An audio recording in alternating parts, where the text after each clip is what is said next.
Chapter 616. People who don't attract jealousy are mediocre. Lan Shanggu wasn't mediocre. He was the most outstanding and dazzling figure in the younger generation of the Lan family. He was selected as one of the 4 prodigies of Huaqing by busybodies. It was also because of Lan Shanggu's excellence that he became the target of love and special care by all the elders of the Lan family. Whether it was the old man of the Lan family or the other elders of the Lan family, they all nurtured him as the successor of the Lan family. Unexpectedly, Lan Shanggu actually fell out with his family because of an investment. He didn't even hesitate to betray the Lan family. In the eyes of some people in the Lan family, his behavior was a betrayal. Big families naturally had their pride.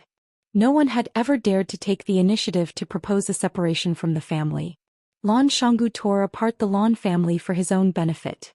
In the eyes of many people, he was a shameful traitor. When Lan Shanggu was doing well in the Lan family and monopolizing power, the younger generation in the family admired him. However, when he became a traitor and abandoned by the Lan family because of a stupid choice, the long-suppressed jealousy and hatred in the hearts of the younger generation in the family turned into a heavy hatred. It was like weeds in the spring field crazily popping out. Of course, there was a special reason why Lan Tingyue targeted Lan Shanggu. After Lan Shanggu and the Lan family separated, the Lan family pushed his brother Lan Shonhuo to take over Lan Shanggu's position as the new successor of the family.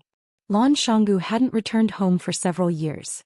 The position under Lan Shonhuo's but became more and more stable. Now Lan Shanggu drove back in the middle of the night. In Lan Tingyue's eyes he saw a dangerous signal. This was a dangerous person. Lan Tingyue originally thought that his mocking words would make Lan Shanggu leave. When he was about to start his newly bought sports car and enter the courtyard, he inadvertently saw a dazzling light from the rearview mirror. No, it was a black front that looked like a beast opening its bloody mouth and pouncing at him. Clang! The tall and rough body of the Hummer rumbled forward. The hard metal bumper fiercely bit the sexy butt of the Lamborghini that stretched out like a wing. Not only that, the Hummer didn't stop immediately after smashing the butt of the Lamborghini. This big monster continued to charge forward under the control of Lan Shanggu. Kacha. The back half of the Lamborghini was rolled up by the mouth of the big monster. The Hummer opened its mouth and continued to roll over Lan Tingyue in the driver's seat. Lan Tingyue was scared out of his wits. His face was pale and his pupils dilated. He pushed the car door open and wanted to escape, but he was pulled back by the seat belt and couldn't move. Lan Mountain Valley. Lan Mountain Valley. Lan Tingyue screamed. Lan Shanggu stepped on the accelerator and drove the Hummer to continue attacking the city. Help! Lan Tingyue was so scared that his nose was running and his tears were running. He cried out, "Help! Big brother Lan, don't kill me!" Bang! The Hummer finally stopped, but the engine was still running. The Lamborghini's weak body, which was pressed under his body, was shaking non-stop. Lan Shanggu looked down and stared at Lan Tingyue, who was sitting in the front passenger seat. He said arrogantly, "Tao, can I go in?" Lan Tingyue couldn't say a word. He was so scared that he peed his pants. The hot air from the front of the Hummer poured on Lan Tingyue's back. His body was already soaked in sweat. "You called me a coward." "I'm not angry at all." Lan Shanggu stared at the back of Lan Tingyue's head and said, "I'm angry that you are a real coward." "He's a child." A young man in a white shirt stood at the door. He had a pair of black-rimmed glasses on the bridge of his nose. He looked very scholarly. He looked at Lan Shanggu with a smile and said, "Big brother, why do you stoop to the level of a child? Isn't it not worth it to hurt your own body?" Lan Shonhuo, Lan Tingyue's big brother. He was also the new person pushed out by the Lan family after Lan Shanggu left. When Lan Tingyue saw Lan Shonhuo come out, it was as if he saw help. He cried and said, "Big brother, quickly save me, he wants to kill me." Lan Shonhuo shook his head and sighed. He walked over to help Lan Tingyue untie the seatbelt and said, "Big brother rarely comes back. How did you make him angry? Also, what nonsense are you talking about? Big brother's our big brother. How could he kill you? You must have said something you shouldn't have said. There was such a big commotion outside. Even Grandpa was woken up by you guys. Just wait to be scolded." Lan Shonhuo didn't even look at the crashed Lamborghini. In his eyes, it was a toy not worth mentioning. Lan Shanggu looked at Lan Shonhuo and said with a smile, "The men of the Lan family must have murderous intent. Tingyue has been spoiled by you guys. I'm here to cultivate his murderous intent. Lan Tingyue originally wanted to counterattack and say that you're not here to cultivate my murderous intent. You want to kill me. But when the words were on the tip of his tongue, he met Lan Shanggu's deep and cold eyes when he smiled. He couldn't shout out the words he had thought of. Lan Shonhua glanced at Lan Tingyue and said, "You stay here and bring some people to clean up this place. Won't it be a joke if outsiders see this?" He walked to the window of Lan Shanggu's car and said with a smile, "Big brother, Grandpa asked me to invite you in." Lan Shanggu nodded and said, "Let's go." After saying that, he drove the Hummer and took the lead to rush into the courtyard gate. Lan Shonhua stood where he was and looked at the square-shaped big man with a warm smile. "Brother." Lan Tingyue ran to Lan Shonhua's side and said angrily, "Why did you let him in? Didn't you also not stop him?" Lan Shonhua said with a smile. But Lan Tingyue seriously thought about it and realized that even his brother had no way to stop Lan Shanggu. Lan Shanggu's personality was arrogant and despotic. There was really no one in the younger generation who could suppress him. Even in his uncle's generation, there was no one who could suppress him. Otherwise, how could he be allowed to leave the Lan family? And even take away such a big piece of the cake? The old man of the Lan family had a habit of sleeping early. When he heard the commotion outside, he got up again. Winter was still far away. The old man had already wrapped a blanket around his body and sat in the study connected to the bedroom. He said to Lan Shanggu, who had entered the room, "Why are you angry with a child? Making such a big commotion, aren't you afraid that people outside will laugh at you?" Lan Shanggu smiled and walked in front of the old man. He poured a cup of warm water and placed it in his hand. He said, "Why should I be afraid of people laughing at me? Those people who laugh at me will soon know that they are actually fools. But I am a little unhappy about doing this. It is a big sin to disturb Grandpa's rest." The old man waved his hand and said, "All right, you haven't come back to see me for 3 years. The moment you come back, you are trying to bewitch me. What do you want?" "Grandpa, hand the Lan family over to me." Lan Shanggu rubbed his hands and said with a serious face, "I promise that you will be able to manage the Lan family well. All the businesses will flourish and the family's rise will be just around the corner."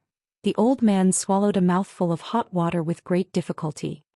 He glanced at Lan Shanggu and said, "I am not dead yet, and you are already thinking of usurping the position? How can this be usurping the position? Is there such an open and above-board usurper like me?" Lan Shanggu's face was full of smiles. He said, "This is something that the two of us, grandpa and grandson, have discussed and discussed. I made a very good suggestion to you, and you accepted my suggestion without hesitation and passed the position of the clan leader to me. If this matter succeeds, hey, the two of us will become a great story, after I die," the old man said while coughing. He looked very agitated. Lan Shanggu hurriedly ran over to massage the old man's back. He said, "I was just joking.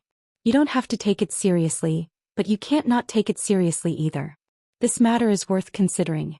After all, you know those children and grandchildren of yours. There are a few good ones among the sons, but among the grandchildren only I am outstanding. Lan Shonhua is a little too sissy. I have bullied his own brother to this extent, but he still doesn't dare to rush up and fight with me. Can such a person become the clan leader of the Lan family? You have been in the military your whole life.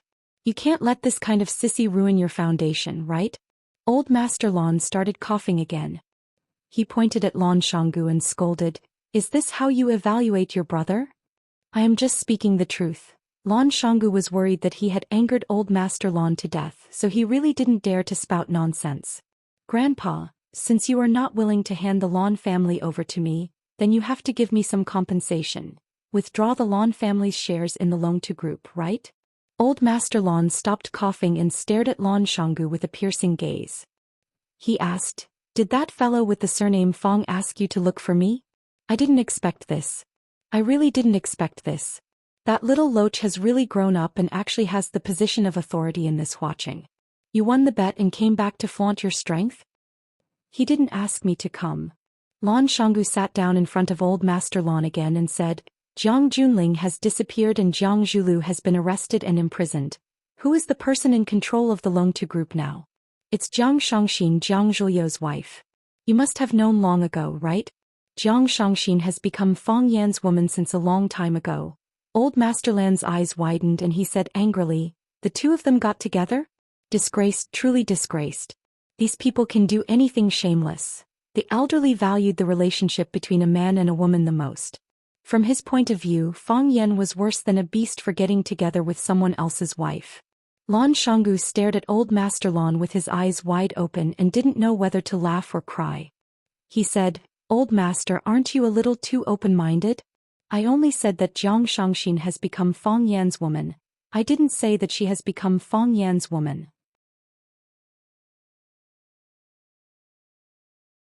Chapter 6:17. What was the difference between his men and his women? Lu Shu was Fang Yan's man, Lan Shanggu was Fang Yan's man, Du Qing was Fang Yan's man, and Jiang Shangxin was Fang Yan's man. They were comrades in arms and alliance. They were like grasshoppers on a boat. However, his women had another meaning. Lu Chaoga was his woman. The little princess of the Qin clan was also his woman. Although Old Master Lan was old, he was still very clear about this. He looked at Lan Gu Valley and asked, busybodies have named you kids as the four prodigies of Huaqing. Even though it's a little childish, it still represents the four most powerful clans in Huaqing. The Jiang family has fallen to such a state it really makes one sigh. If the Jiang clan is gone, will the other clans really be able to protect themselves? Grandpa, can you protect them? Lan Shanggu asked back. Old Master Lan was furious. He raised something in his hand and wanted to throw it at him. He shouted, why can't I protect them? Could it be that in your eyes that fellow is already unstoppable? Lan Shanggu sighed softly and said, Grandpa, I don't think that he is unstoppable, and it's not because I'm inflated after winning. Think about it, how many resources and connections does Fang Yan have now? He has the support of the Lu clan, the support of Lan Shanggu, the support of Du Qing, he has the powerful Chaoyan technology, Long Tu is under his control, and the support of the Qin clan. Grandpa, if he really wants to make a move against the Lan clan, how do you think we can fight back? Old Master Lan laughed coldly and said, the Lan clan is doing business properly. Would he dare to take it by force? Grandpa, nowadays no one is stupid enough to do things like taking things by force. The risk is too high and the loss outweighs the gain. He only needs to use the resources under his banner to force the living environment of the Lan clan. As long as he makes a move, countless people under him will follow suit. By then what will the Lan clan do? The Lu clan isn't on his side either, right? Won't the Mei family stand up and say something? Of course, the Lu family won't be on his side. However, the Lu family will make a wise choice, to follow the Wolf King and eat the meat and drink the soup, or to become the prey that the Wolf King leads the wolves to attack and devour. They will make a wise choice. As for the Mei family is different from us. They had their own way of survival. Why would they care about the life and death of others? Even if Grandpa wanted to join hands with them, he would probably have to give up a considerable portion of the benefits, right? They want shipping. Are you willing to give it to them? According to what you're saying, our Lan clan has nowhere to go. That's not it. Lan Shanggu said, hasn't Grandpa already made his choice? Grandfather chose the Jiang family and chose to rely on the Jiang family's power. If this was the capital city or any other city, I would suggest that Grandpa make this choice. You have no choice but to do so. But Grandpa, this is Flower City. Our roots are in Flower City. You think I made the wrong choice? Old Master Lan held his teacup and looked at Lan Gulu with a piercing gaze. At least for now it seems to be wrong. Lan Shanggu said straightforwardly. Old Master Lan's eyes turned cold and he fell into a long silence. Lan Shanggu waited for Grandpa to think for a while before saying, Jiang Zhulu is in jail and won't be able to come out for a while. Fang Yan didn't let anyone else control Long Tu. He didn't even use his most trusted person, Lu Chaoga. Instead he sent Shangxin in. This means that he doesn't want Long Tu to be separated. He wants to use Shangxin's identity to take over Long Tu. If the Lan clan still wants to have a share of the loot, there will be a huge feud. Old Master Lan looked at Lan Shanggu and asked, are the things that Jiang Zhulu did true? They should be. Lan Shanggu nodded with a serious expression. Even though a tiger is ferocious, it doesn't eat its cubs. How is this behavior different from that of a beast? This time, it was Lan Shanggu's turn to remain silent. Old Master Lan looked at Lan Gulu and said, father and son killing each other and brothers fighting each other, this is a tragedy. I don't have any other requests from you. I only want you to keep this family and prosper in everything you do. No matter what, Lan Shanggu nodded and said, Grandpa, I understand. Old Master Lan nodded in satisfaction and said, What you mean is that we can't keep the shares of Longtu no matter what? We can't, Lan Shanggu said. Old Master Lan took a sip from his teacup and said, You're the eldest son and grandson of the Lan clan. Splitting up in a fit of pique, the things you brought out with you are ultimately still too little. This is a little unfair to you. I'll give you the little bit of shares that the Lan clan has in the Longtu Corporation. Think of it as some compensation to you. Lan Shanggu stared at Old Master Lan with his eyes wide open and said, Grandpa. Old Master Lan sighed softly and said, You and Fang Yen will advance and retreat together. He can't possibly forcefully take over his own brother's shares, can he? If that's the case, how is he different from a beast? Who would dare to work with him in the future? Lan Shanggu felt that he had fallen into a huge pit. A bottomless pit. Someone knocked on the room door. Lan Shanggu looked outside with a smile and said, I guess it must be Lan Shonua. He raised his voice and shouted outside, Come in. The room door was pushed open. It was indeed Lan Shonua standing at the door. Lan Shonua carried a tray in his hand and walked in with a smile on his face. He said, Grandpa, big brother, I knew that you two would talk until midnight, so I asked the kitchen to make a bowl of sweet distiller's grains for you two to eat while it's hot. Fill your stomach. He placed the tray on the table and placed a bowl in front of Grandpa and Lan Shanggu each. He said, You two take your time, I'll go out first. With that he carried the tray and walked out.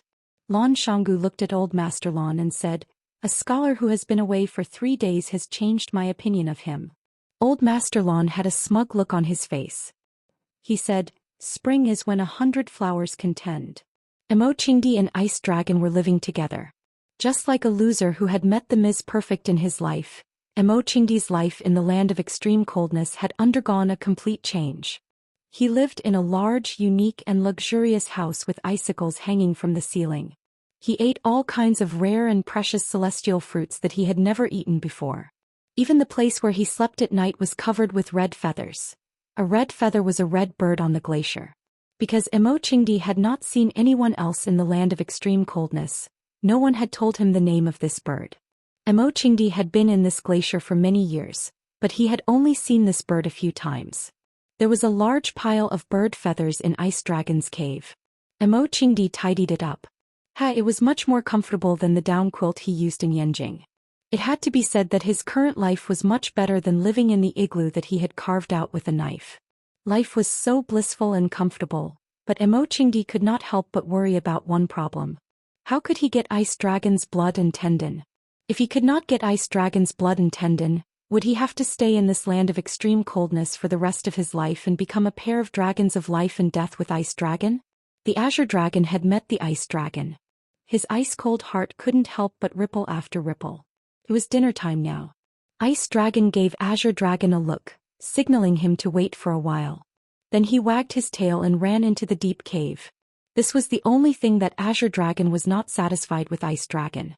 Every time it was time for dinner, Ice Dragon would give Azure Dragon a smug look, meaning to say, Wait for me to get you something to eat. After a while he had piled up in front of Emochingdi with all kinds of food in his mouth.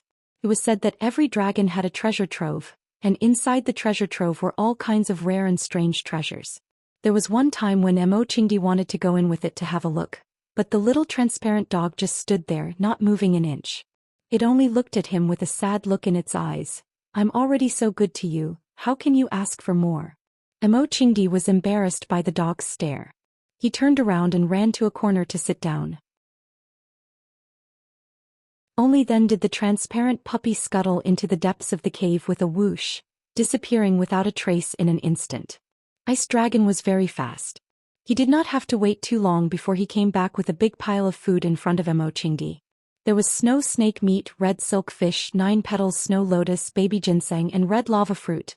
Ice Dragon held a red lava fruit in his mouth and put it in front of Emochingdi. Then he rolled his tongue into a baby ginseng and chewed it. Emochingdi pushed the red lava fruit back, then reached out his hand to touch the thick 9-petal snow lotus. Ice Dragon saw Emochingdi's action and once again held the red lava fruit in his mouth in front of Emochingdi. He even winked at Emochingdi as if saying, I know you like this, don't be shy with me. Emochingdi shook his head and pushed the red lava fruit away again, then reached out to touch the red silk fish. Ice Dragon used his claws to pull the red silk fish under him, and once again pushed the lava fruit to Emochingdi. After doing this, Ice Dragon glanced at Emochingdi with a reproachful look. Eat it, don't waste my good intentions. I mean, Emochingdi looked at Ice Dragon and said awkwardly, can we change it? Ever since Emochingdi ate the lava fruit on the first day, he came to the Ice Dragon's lair as a guest and expressed high praise for the food. The Ice Dragon would push a lava fruit in front of Emochingdi every time it was time to eat. For the first few days, Emochingdi enjoyed the food quite a lot. The meat was crispy and juicy, and it was a rare and precious fruit in the world. After eating for half a month, Emochingdi could not stand it anymore. He needed a change of taste, right?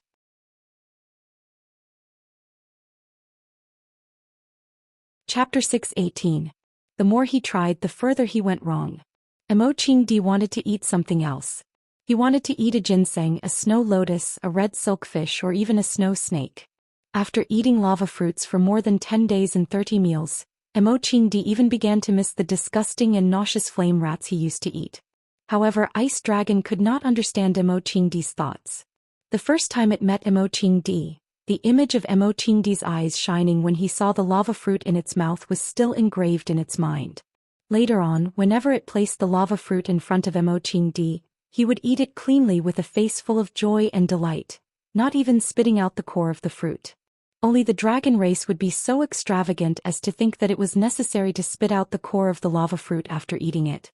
In this world of ice and snow where not even a blade of grass grew, it was an extravagant hope to see a small flower or grass. To encounter such a rare fruit was a great blessing. The core of the fruit was also an extremely rare and precious object. How could Emochingdi bear to spit it out? The idea that Emochingdi liked to eat lava fruits was deeply ingrained in Ice Dragon's heart. Ice Dragon was a hospitable host. Since there was a guest in his territory, he naturally had to offer his best and favorite food. Don't you like to eat lava fruits? It's okay, I have plenty at home. In Ice Dragon's eyes, Emochingdi's act of pushing the lava fruits to him was humble and embarrassed. Ice Dragon thought that the weird-looking monster in front of him must have felt bad for eating too many of his magma fruits, so he wanted to return them to him so that he could enjoy them as well. Too polite. Ice Dragon didn't know how to speak. If it could, it would have said this sentence. It couldn't understand what Emochingdi was saying, but judging from his expression, the Ice Dragon stared intently at Emochingdi's expression. It tilted its head and thought for a while, then lowered its head again and placed the lava fruit in front of Emochingdi. Don't be polite with me. Ice Dragon wagged his tail. He had an expression that said, I understand your kindness. Although I like to eat it, I can give it to you since you like it. Emochingdi sighed deeply. He wanted to go home. He returned to his igloo, caught a snow snake or killed a flame rat, skinned it, cleaned it, and froze it. He wanted to eat meat.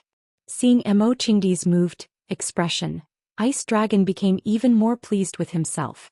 It jumped up and down on the spot, looking like it was asking for a beating.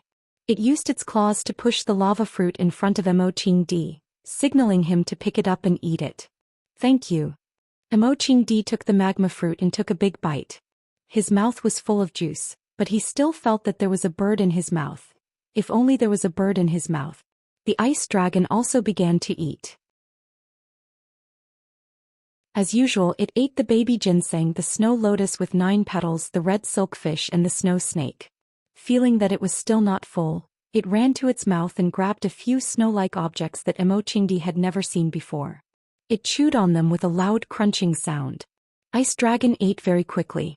After finishing the pile of heaven and earth treasures, Emochingdi had only eaten half of a lava fruit. Ice Dragon looked at Emochingdi with a face full of blame. Why are you eating so slowly? Look at how good I am. After Emochingdi had finished eating the lava fruit, he washed his hands and face with the icy water in the cave pool. Then he began to practice his martial arts. Emochingdi had to practice. First, it was to resist the bitter cold so that his body could always be at its healthiest. In this extremely cold place, there were no doctors and probably no other human beings. If his body became weak or he noticed some other symptoms, then only death awaited him. In addition, Emochingdi was also digesting the energy that the lava fruit gave him. Mo Qingdi did not know where this lava fruit came from, and he had never even seen a tree with this fruit. However, he could feel that this fruit was very beneficial to his body. The lava fruit was fiery red in color, sweet and juicy, and it felt cool and delicious when eaten. But when the fruit entered his stomach, it began to emit a strange heat. It was like accidentally eating an aphrodisiac, like, I love a piece of firewood, causing an inexplicable heat in one's body. If one sat there without moving, this heat would last for a long time. As long as one exercised intensely, the heat would spread faster. Mo Qingdi had just eaten another lava fruit, so he had to exercise again. Now he had to exercise 3 times a day. Ever since his tendons and veins were broken, he had never been as diligent as he was in this extremely cold place. Every time Mo Qingdi practiced, Ice Dragon would sit beside him and watch for a while. It never sat or squatted. Because Mo Qingdi had never entered its real cave, he did not know what kind of posture it was when it slept. Perhaps there were other beauties hidden in the golden house? Thinking of this possibility, Mo Qingdi felt a trace of anger in his heart.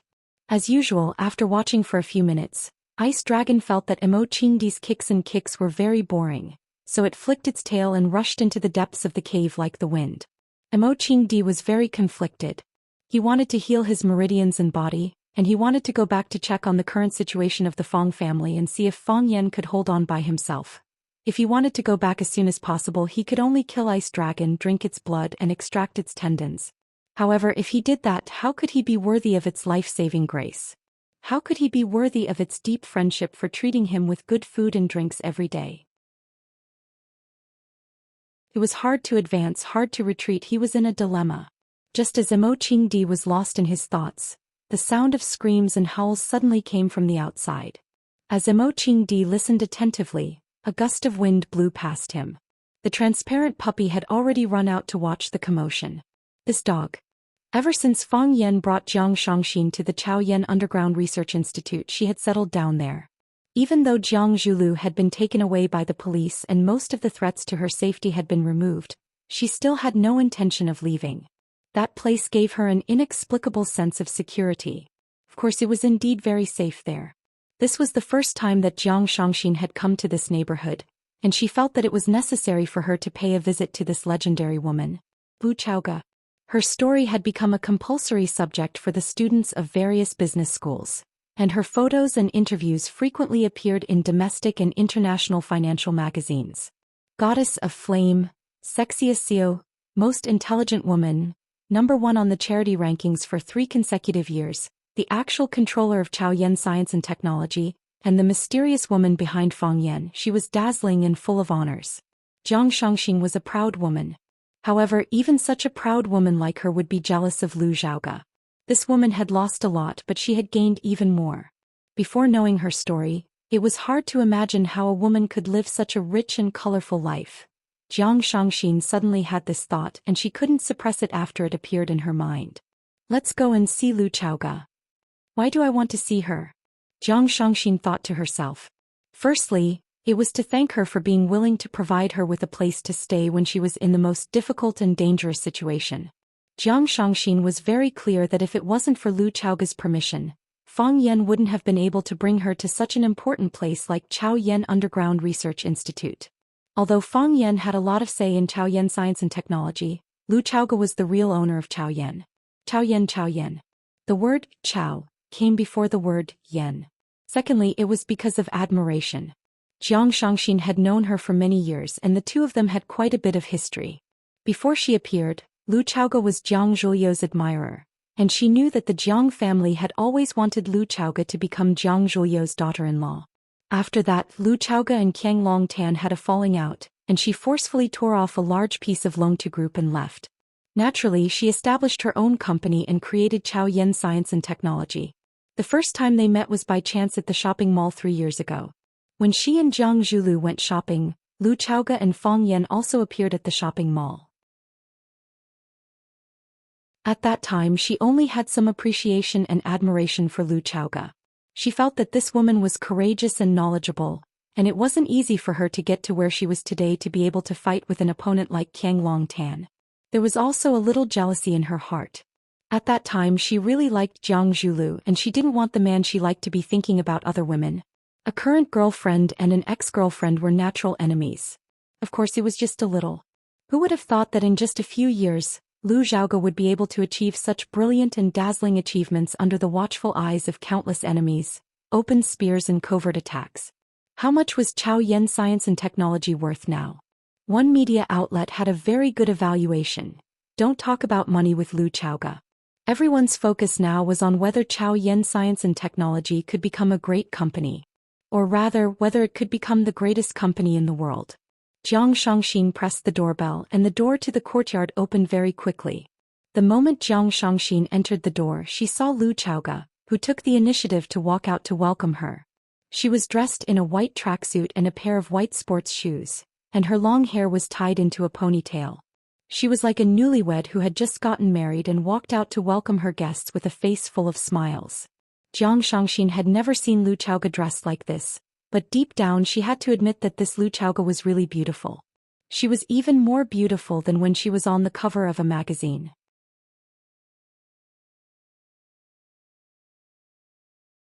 Chapter 619.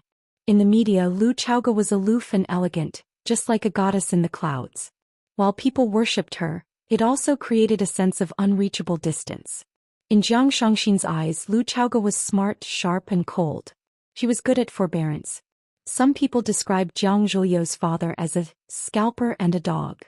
However, Xianxia felt that Lu Xiaoge's scheming ability and ability to hide her emotions were not inferior to Qiang Longtan's. When she was still a child, she already knew how to deal with the murderer who killed her parents and won and finally avenge her parents. How much willpower did it take? There was an old saying that went, "Kings don't meet kings." Because of some reason, Xianxia would more or less see Lu Xiaoge as her competitor. However, when she saw Lu Xiaoge come out to greet the guests in such a simple home attire, Xianxia suddenly realized that she might never be able to catch up with Lu Xiaoge's footsteps. Some people did it as if it were heavy while others did it as if it were light. Perhaps in her heart she had never seen herself as a competitor? It was a fortunate and sad thing. "I'm sorry to disturb you so abruptly," Xianxia looked at Lu Xiaoge and said apologetically. Lu Xiaoge smiled and it was like a spring breeze blowing on her face. Xianxia dared to swear that no media could capture such a smile from Lu Xiaoge in the past. Because Xianxia had studied Lu Xiaoge's appearance records, she had never smiled before. At this moment Lu Xiaoge was blissful, and that kind of bliss was emitted from the inside out. It was like a woman who couldn't help but smile foolishly after falling in love, and she couldn't hide it even if she wanted to. Lu Xiaoge took the initiative to stretch out his beautiful palm toward Xianxia and said in a gentle voice, "I was supposed to be the one to visit you, but I've been too busy recently. I'm very happy that you're here as a guest." Xianxia sighed to herself. This woman was indeed a formidable person. When he was in trouble he came to seek shelter, and even until now he was still living in the underground research institute under her name. She didn't mention or ask about it when she saw him, as if she didn't know about it at all. Needless to say, that was the most embarrassing period of time for Xianxia. A spike in her bone, a scar on her face. If it weren't for Fang Yan who pulled down the plane to Paris in time, the news of her accident would have spread to China. Lu Xiaoge's way of handling things made her feel very comfortable, and she felt that she was respected. Why did best friends end up fighting each other to the death? Because he asked too many questions. Xianxia held Lu Xiaoge's hand tightly and said, "I saw an interview about you in the World Finance and Economics 2 years ago. You said that you like to study recipes during your free time at work and cook a delicious meal for yourself. I wonder if I will have the fortune to do so?" Lu Xiaoge made an inviting gesture and gestured for Xianxia to follow him into the house. She said, "When you participated in the Midnight Storm interview, you said that your ideal life is to be a full-time wife who takes care of your husband and children. I guess your culinary skills are pretty good, right? How about we each cook 2 signature dishes? Isn't there still soup?" Xianxia looked at Fang Yan, who was standing by the window on the 2nd floor, and said, "Mr. Fang should be able to make soup, right?" "No problem," Lu Xiaoge said.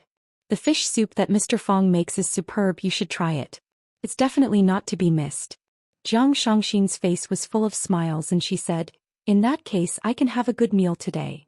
Fang Yan did not know that he had fallen into the trap of the 2 women. At this time he was standing on the balcony and calling his grandfather Feng Hui. Don't always play with the bird. How old are you? Why are you always fighting with a parrot? Feng Yan comforted him. Feng Yan talked to his mother on the phone, and Lu Wan said that his grandfather was in a bad mood these days. The King Kong eagle that he had raised for 3 to 4 years suddenly ignored him. In the past, the man and the bird would have quarreled with each other every day. The King Kong eagle suddenly stopped talking, which made Feng Hui very anxious. He kept provoking it, wanting to hear it fight back as usual. However, the King Kong eagle seemed to have lost its voice. No matter what Feng Hui said or did, it just stared at him blankly without saying a word. Later, Old Master Feng Hui seemed to understand something and he stopped talking.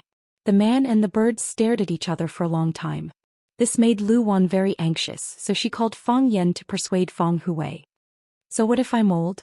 Old people are not allowed to play with birds? Which family's rule is this? If I don't play with birds, what should I do? I want to hunt bears in the mountains and catch turtles in the sea, but I need him to listen to me. If he doesn't listen to me, where can I go? I can only play with the old bird to kill time. Feng Yan felt bad and said guiltily, Grandpa, why don't I go back and bring you to Huaqing? Didn't you say that? When you were young, you were invincible in Huaqing. Now that you are back in the old place, maybe you can recall your past glory? Is that all right? I will book a ticket back to Yanjing tomorrow. Go. I am living well in Swallow Dock. Why would I go to Huaqing? Let me tell you, I am not going anywhere. You don't have to think about it. Feng Hui refused firmly. Then I will go back and stay with you for a few days?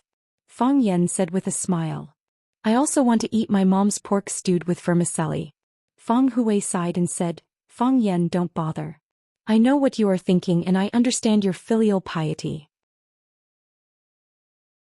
But Huaqing is full of things now. You can't leave and you can't leave. Are you worried that I will become demented like that old bird? Or are you worried that I will leave with it one day?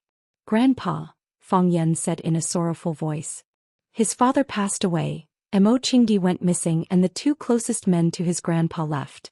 His father was his grandpa's son, and Mo Qingdi was also his grandpa's son. Although he had never said anything in the past few years and would never confide in anyone, his heart was just too bitter. He was such a proud man, how could he bear such a blow? In the 3 years that Feng Yan suffered, Grandpa Feng's body became weaker and weaker. No one knew when the oil lamp would burn out. Even a gust of wind could blow him out. Birth, old age, sickness and death are human nature. Who can defy the heavens? Feng Hui said gently. His words carried the bleakness of the autumn wind and the falling leaves. I don't know how much merit we have to cultivate for the heavens to let us come to this world. Originally, it should have been you going your own way and I going mine, but because we had unresolved grievances in our previous lives, I became your grandfather and you became my grandson. I, Feng Hui, have never let down the heavens and never bow down to anyone. I have trained hard and lived my life seriously. My life has come to an end and I have lived my life to the end. But your life has just begun. You haven't lived a single Chou Maoyin yet. You have to continue working hard and don't waste your time on an old man like me. It is too precious. We can't afford to waste it. Grandpa, is there anything more important than spending time with you? Feng Yan endured the pain in his heart and said with a smile, there are shortcuts when it comes to being a person or doing things. For example, if I want to practice martial arts, I have to find a good master. You and the old drunkard are good masters. They can teach me quickly and help me improve faster than my peers. It is the same with being a person. If I want to live a single Chou Maoyin, I will stay by your side and listen to you tell me about the ups and downs of life. I like the stories you tell me and they contain profound philosophy. After listening to you for 30 to 50 years, maybe I will become the smartest person in the world. Feng Hui was amused by Feng Yan's words. He laughed and scolded, Bullsh *T. How many stories do I have to tell you for 30 to 50 years? At that time I will be more than 100 years old and you will be 70 or 80 years old. A 100-year-old monster telling a 70 or 80-year-old man how to be a person. If someone saw this scene, they would have a heart attack. Hearing his grandpa's hearty laughter, Feng Yan felt a little better. He said, if someone saw this scene, they would definitely think of us as immortals. I am an old immortal and you are an old immortal. I will give you 2 roasted chickens and a pot of plum wine. We can even have a drink. You're just making things up, kid. Feng Hui said with a smile.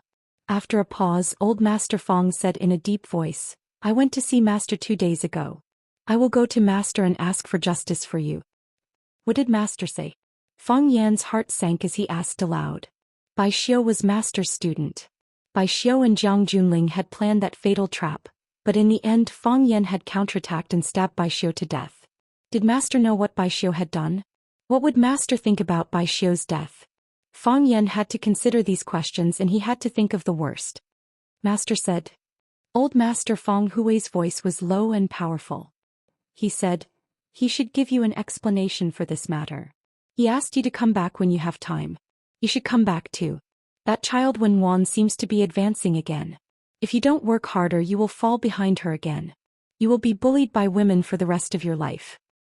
I understand. Fong Yan said with a smile. When Fong Yingying and Fong Haohan came to Huaqing, they had said that Yi Wenwan had gone into seclusion again. During this time Fong Yan had been unable to contact her. Every breakthrough was a rebirth. It was full of hope but also unknown danger. Fong Yan wanted to go back and face it with her. I will go back as soon as possible.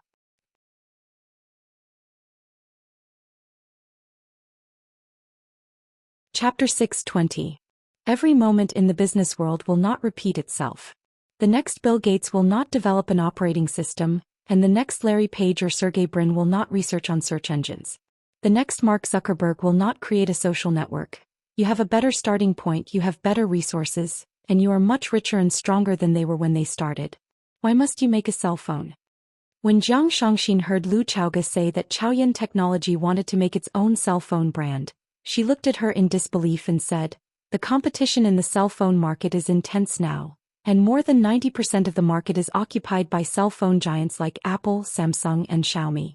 How much effort will you have to put in as a newcomer? How much attention can you attract? There are countless people who want to overthrow the hegemons, but almost all of them have been wiped out. You could have done something that changed the world. From 0 to 1, Lu Chaoge said. This is the business logic of Peter Thiel, the founder of PayPal and the first external investor of Facebook. He is the greatest investor and he believes that innovation is not from 1 to n but from 0 to 1. Are you his believer? Yes, this is a great person and he always wants to do something that will change the world. He believes that the greatest mediocrity is imitation.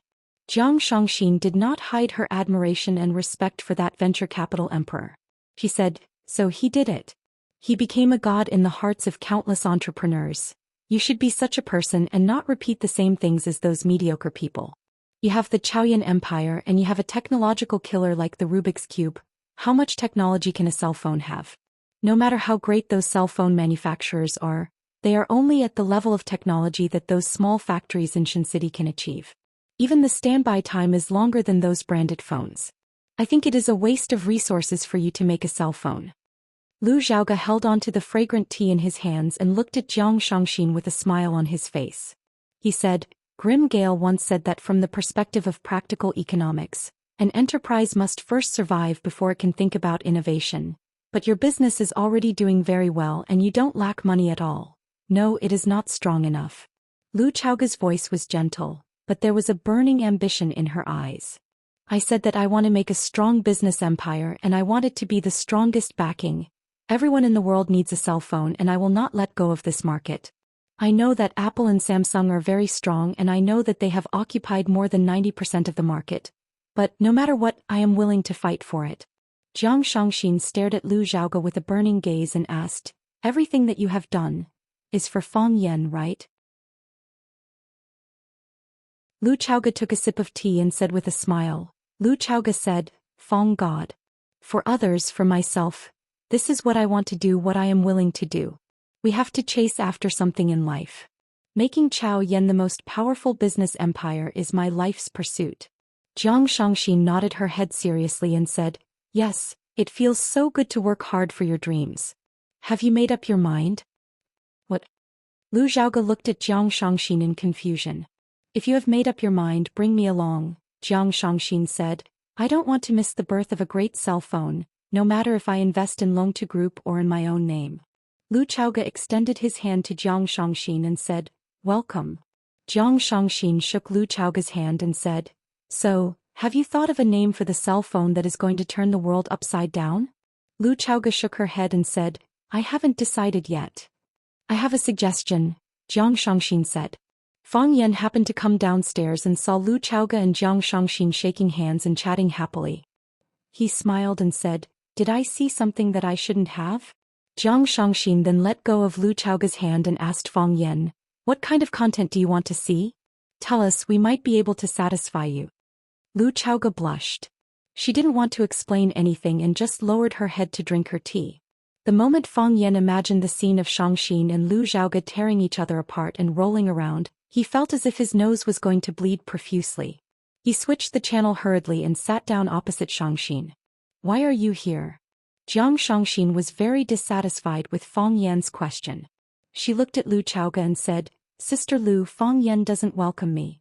Lu Chaoga rolled her eyes at Fang Yan and scolded him for talking nonsense. She comforted Jiang Shangxin and said, Treat this place as your home. Come and talk to me when you have time. Sister Lu is so hospitable, much better than some people, Jiang Shangxin said with a smile. Fang Yan was secretly surprised.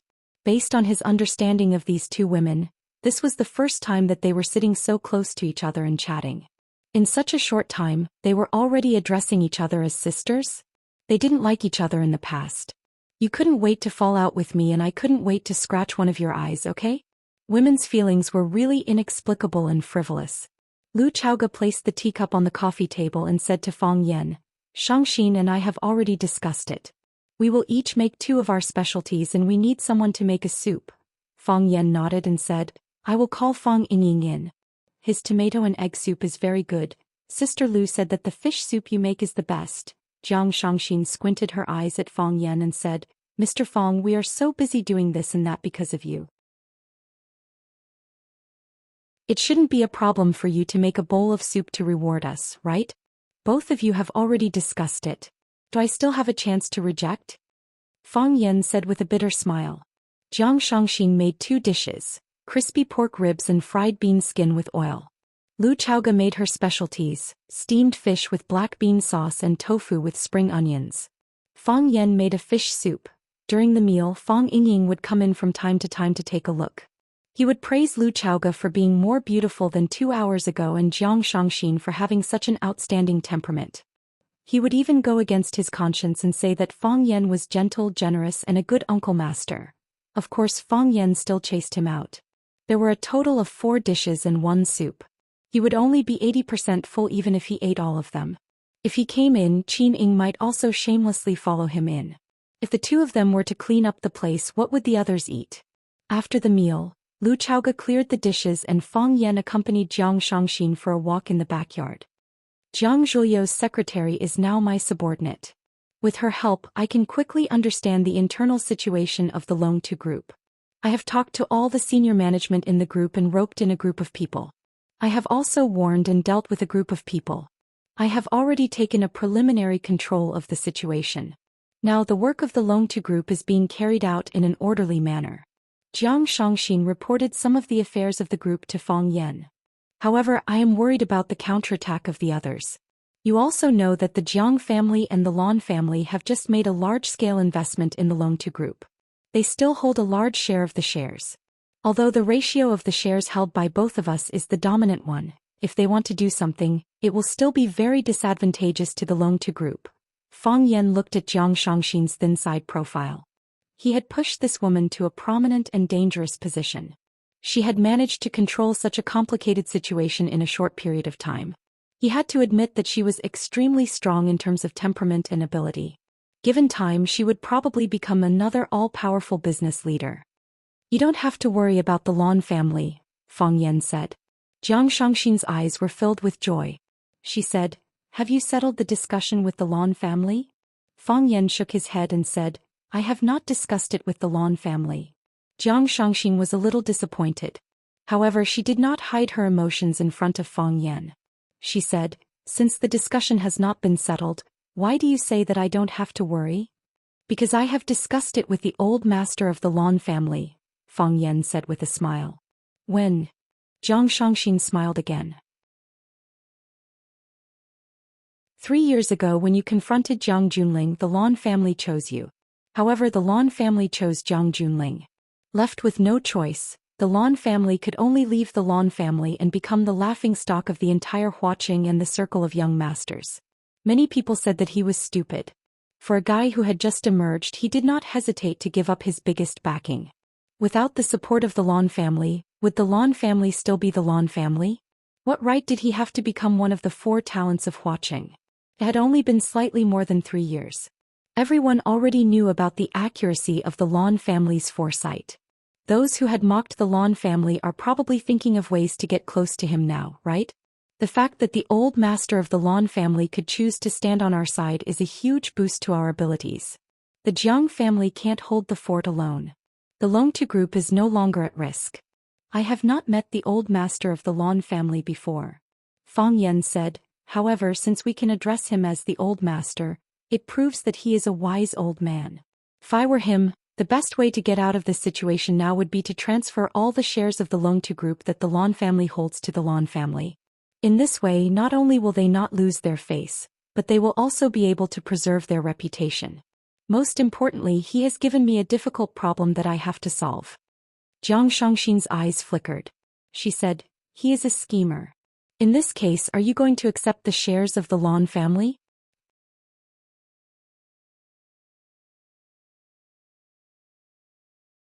Chapter 621. If you were me, what would you do? Fang Yan asked. If you accept it, it will definitely make Lanshan Valley feel disgusted. After all, he was the one who stood on your side from the beginning.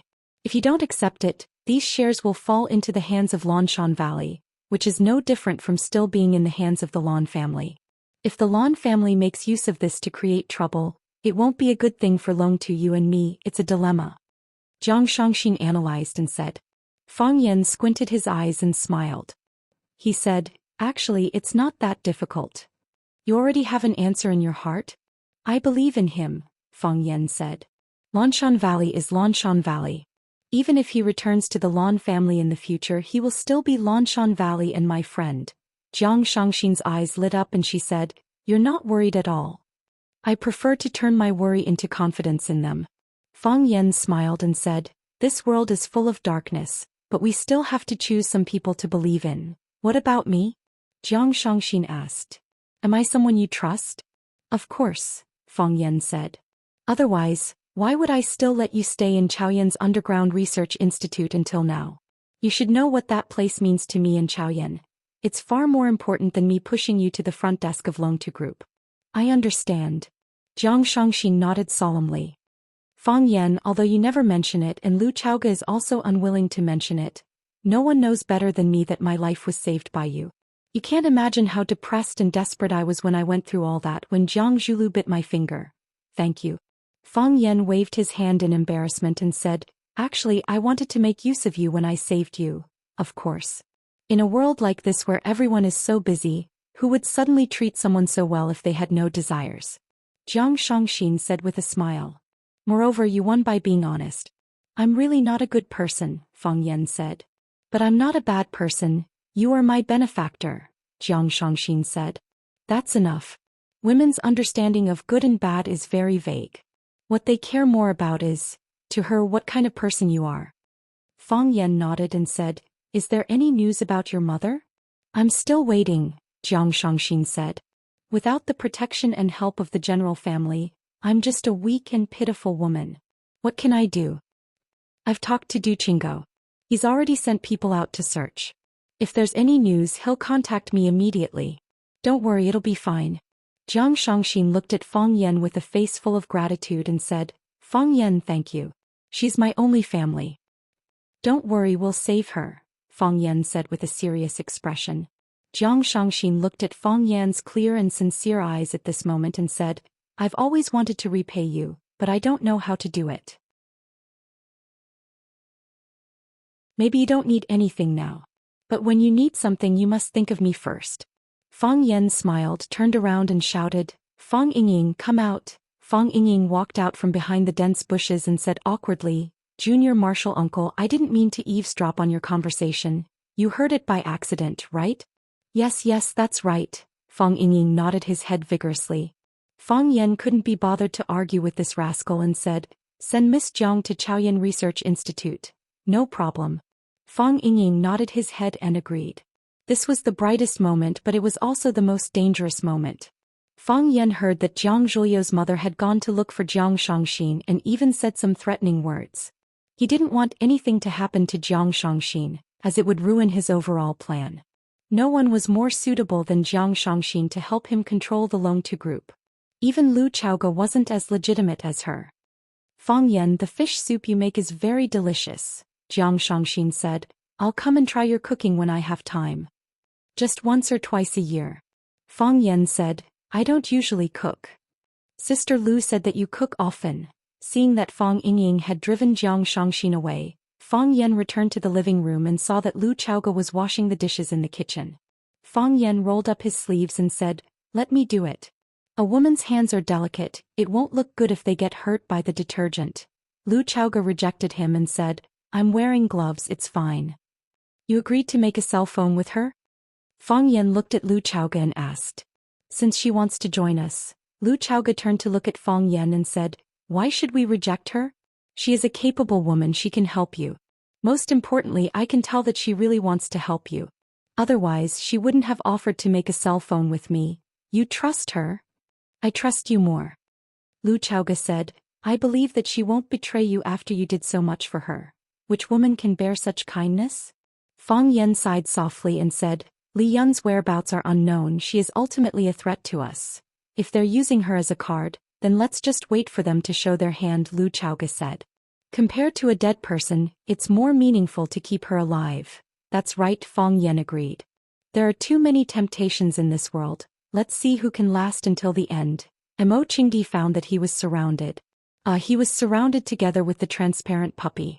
Standing in front of them was a group of ferocious white animals. They were the rulers of this land of extreme cold, the snow wolves.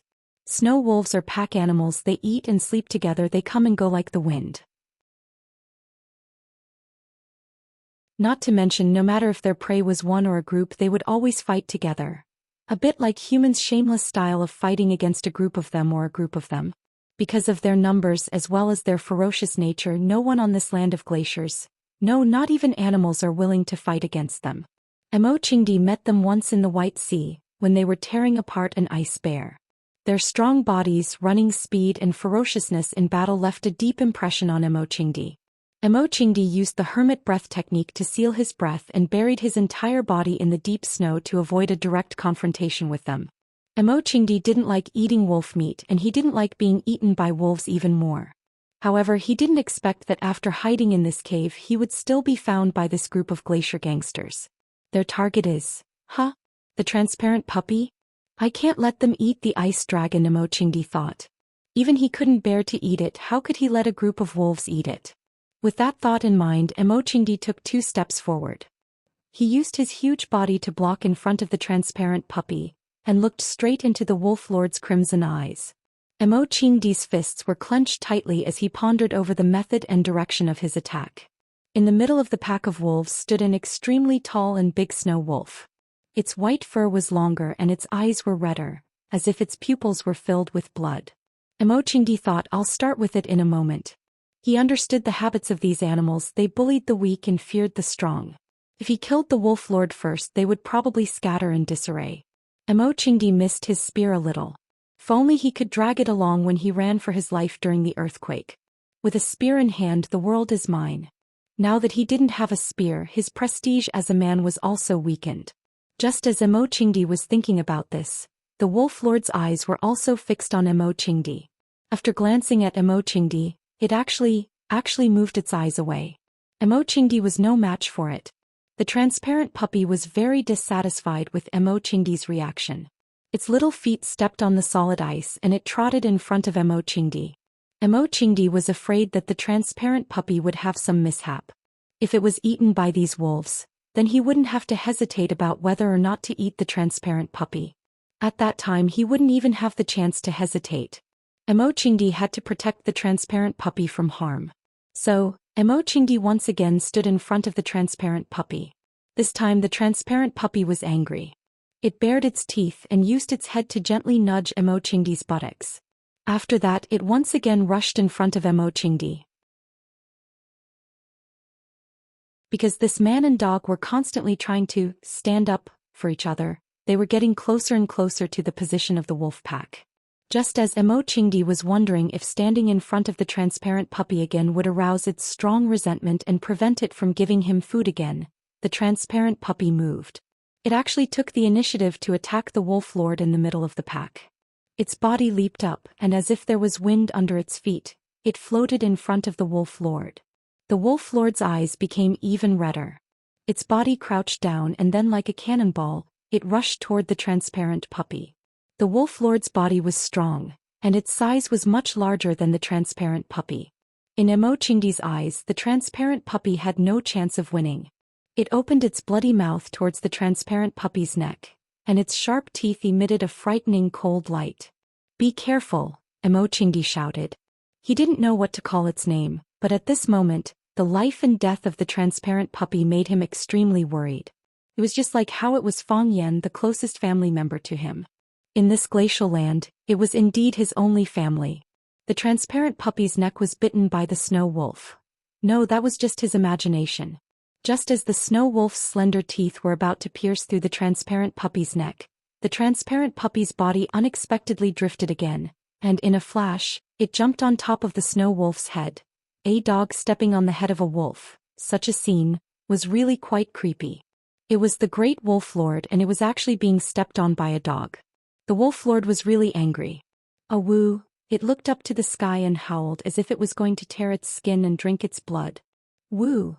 The majestic howl with hidden anger turned into a painful whine, because the ice dragon had bitten off half of its head.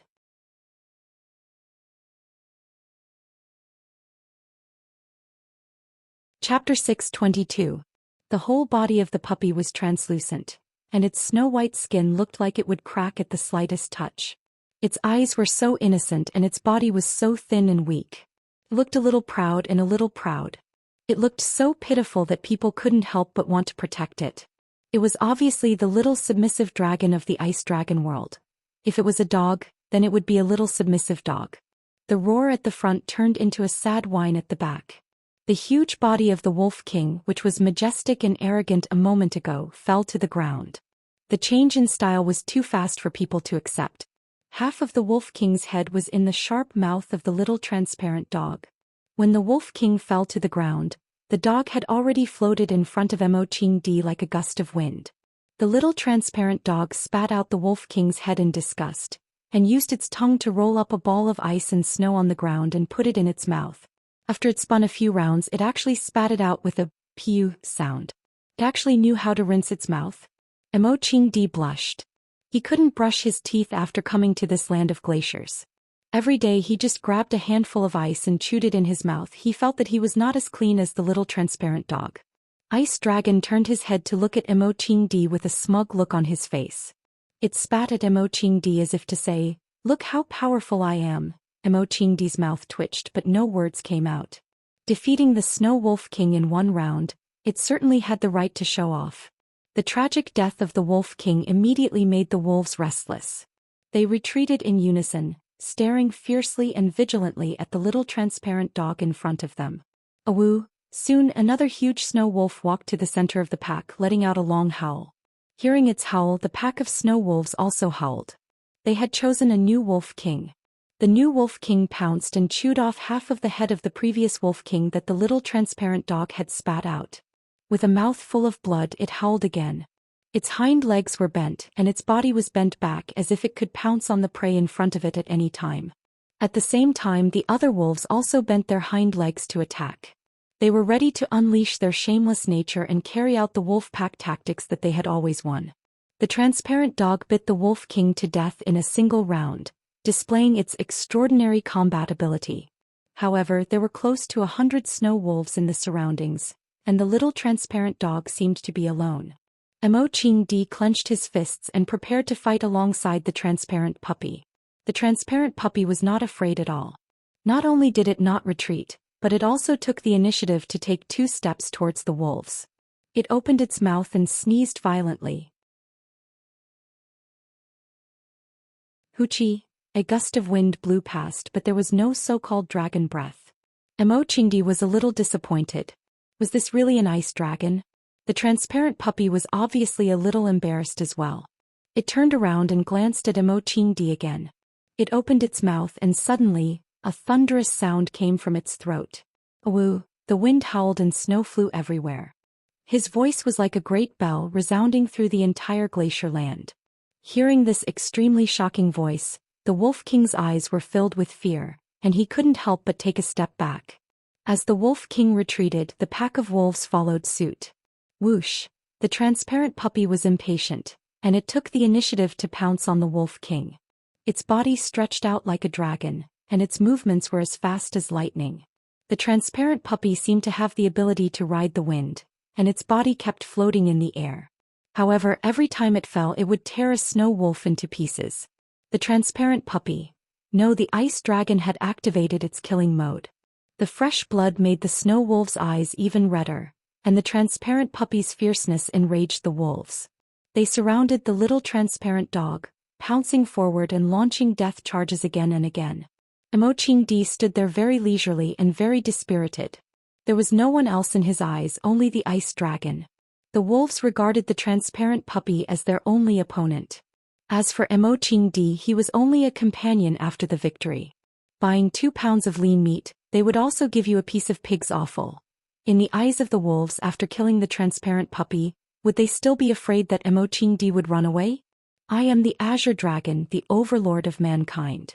Imoching-di thought in his heart, feeling wronged. The battle was over very quickly.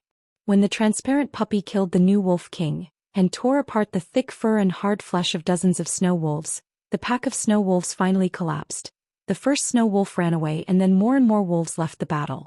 When the last wounded snow wolf fell to the ground with half of its face bitten off by the transparent puppy, there were no more snow wolves left standing on the ground. The blood of the wolves dyed the glacial ground red, and the corpses of the wolves were scattered everywhere. The transparent puppy stood in the middle of the battlefield with the posture of a god of slaughter. Imoching-di sighed softly. This was the demeanor of a divine dragon. The transparent puppy turned its head, and walked step by step to stand in front of Imoching-di. Imoching-di stared into its eyes and suddenly felt that the transparent puppy was no longer the transparent puppy he knew when he first met it. It had grown up and become a real dragon. Ice dragon. The transparent puppy stood in front of Imoching-di and looked at him with resentment, and then stretched out its head to rub against Imoching-di's thigh. Are you a dragon? Imoching-di shouted in his heart. You are the legendary ice dragon, a noble creature written in the records of strange creatures. Where is your pride? Where is your dignity? Imoching-di was confused in the wind. Blue Sky Club. In a private room that was isolated from the outside world, Fang Yan was performing the tea ceremony with smooth movements. With the rise of his status, the current Fang Yan almost didn't need to make tea himself. No matter which club he went to, there would be a professional tea master standing by his side to serve him. Today Fang Yan was in a good mood, so he took the job from the tea master, and brewed a pot of good tea himself to share with his friends. Fang Yan brought the transparent glass teacups to Lan Shanggu and Lu Shu, and even gave the tea master next to him a cup. The elegant and beautiful tea master wearing a cheongsam looked at Fang Yan with excitement and asked, Sir, did you just use the eye-pointing technique? Fang Yan smiled and said, Outside it is called the eye-pointing technique, we call it the phoenix 3 nods. When you point the water, doesn't it look like the phoenix nodding? Of course, it also looks like a chicken pecking rice, so some people call it the chicken eating rice. 3 points of water, and each one is very particular. The angle, the temperature, and the bearing are all indispensable. I heard that this eye-pointing technique is very difficult to master. I didn't expect to see it today. The tea master held the cup and greedily sniffed the tea, then said, Let me offer you a cup. Then she drank the tea in one gulp. Fang Yan smiled and took a sip of the tea, then said, No rush, be careful, it's hot. Lan Shanggu laughed and said, They say that this is a society that values appearance, but I don't think so. If you are talented, you can still win the affection of beautiful women, right? Hope, don't you think that young Master Fang is very powerful? He's not married yet. Do you want me to help you two get together? The tea master blushed and said coquettishly, Young master, don't laugh at me. Hope's beauty is ordinary. How can she be a good match for Mr. Fang? He likes tea, you also like tea, you are people of the same mind. How can you say that you are not a good match? Lan Shanggu said teasingly, I can see that Hope really likes our young Master Fong. Listen, she only said that her beauty is ordinary, and she is afraid that she is not a good match for Mr. Fong. If she is a good match, she is very willing to be a good match. Zhou Xian took the initiative to pour tea for the people in front of her, then said, "You guys talk, I'll go out first." After saying that, he hurriedly ran out. Women are the best mediators. After joking around with Zhou Xian for a while, the atmosphere in the room suddenly became relaxed and cheerful. Lan Shanggu held the tea cup and carefully sipped it, then said, "Young master, I don't know much about tea, but I have drunk countless tea, but I have never drunk this kind of tea. The leaves look ordinary, but the taste of this tea is the best I have ever tasted. It is the best tea I have ever tasted." Fong Yen smiled and said, "This is ambergris. It is not famous in the outside world, but it is a first-class tea. How can such a good tea not be famous?" Lan Shanggu asked strangely. "I will find someone to collect some, and in the future I will specially provide it to the customers of the Blue Mountain Club." Fong Yen shook his head and said, "No need. Why? There are only 3 mature dragon trees in the world. One is inside the red wall, the other 2 are in the Daoist temple. Don't even think about the one inside the red wall, there are countless eyes watching it. Not enough. As for the 2 in the Daoist temple, don't even think about it. If anyone dares to touch their dragon tree, those old Taoist priests will fight them to the death. Maybe before you even touch the dragon tree, you will be thrown into the deep valley." "It really is the best in the world," Lan Shanggu sighed and said, "Unfortunately, I don't have the luck to see it. I have never seen a dragon tree before. I only stole a little bit of ambergris tea from the Taoist priests. I thought you might not have seen it, so I brought it out for you to try. Isn't this harming people?" Lan Shanggu smiled bitterly and said, "After drinking this ambergris tea, how can other tea be tasted? If I knew this would happen, I wouldn't have drunk it and just drank my big leaf tea. There is no difference if there is no comparison after all." Fong Yen smiled and said, "If you really like it, I will think of a way to get more for you." No, Lan Shanggu hurriedly waved his hand. "This thing is addictive. The more I drink, the more I get addicted.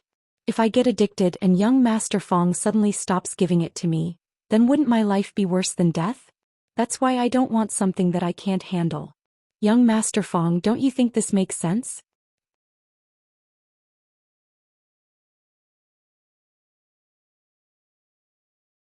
Chapter 623. Lan Shanggu wasn't talking about the tea, he was talking about the person. Or rather, he was talking about the shares of Longtu Group that old Master Lan gave him. Just like the dragon birth tea, it was a good thing, but not everyone had the fortune to enjoy it. Old Master Lan knew that Fong Yen was very powerful in Huaqing now. If Fong Yen was determined to kick them out, it would be almost impossible for the Lan family to keep their shares of Longtu Group. So old Master Lan did him a favor and directly transferred the shares to Lan Shanggu. "Didn't you call Fong Yen your brother? Then let's see if you can keep this share." After Lan Shanggu received this share, it was like he had received a hot potato. He couldn't throw it on the ground because it would break into pieces. But he couldn't just open his mouth and swallow it. That would burn his mouth and even hurt his lungs. The most important thing in this matter was Fong Yan's attitude. But he couldn't directly ask Fong Yan's attitude. If that was the case, wouldn't he be treating Fong Yan as a narrow-minded person? Using tea to judge people, using tea to explain things. It was a good move that was logical and logical. Hearing Lan Shanggu's words, Lu Shu couldn't help but laugh and said, "Lan Shanggu, keep your wretched thoughts to yourself. Didn't you just want to ask young master if you can swallow the big piece of meat that Lan family gave you? If you have something to say, just say it. Is there a need to be so secretive?" Lan Shanggu laughed and said to the willow tree, "Brother Lu Shu is indeed a straightforward person, saying whatever comes to your mind. I was indeed asking to be humiliated by playing these little tricks in front of the young master." No wonder even brother Lu Shu couldn't stand it anymore. Since Lu Shu and Lan Shanggu had spoken openly, then Fong Yen had to give a direct answer. Fong Yen looked at Lan Shanggu and asked with a smile, "What are you worried about?" The smile on Lan Shanggu's face froze. "I'm sorry, young master, I made things complicated.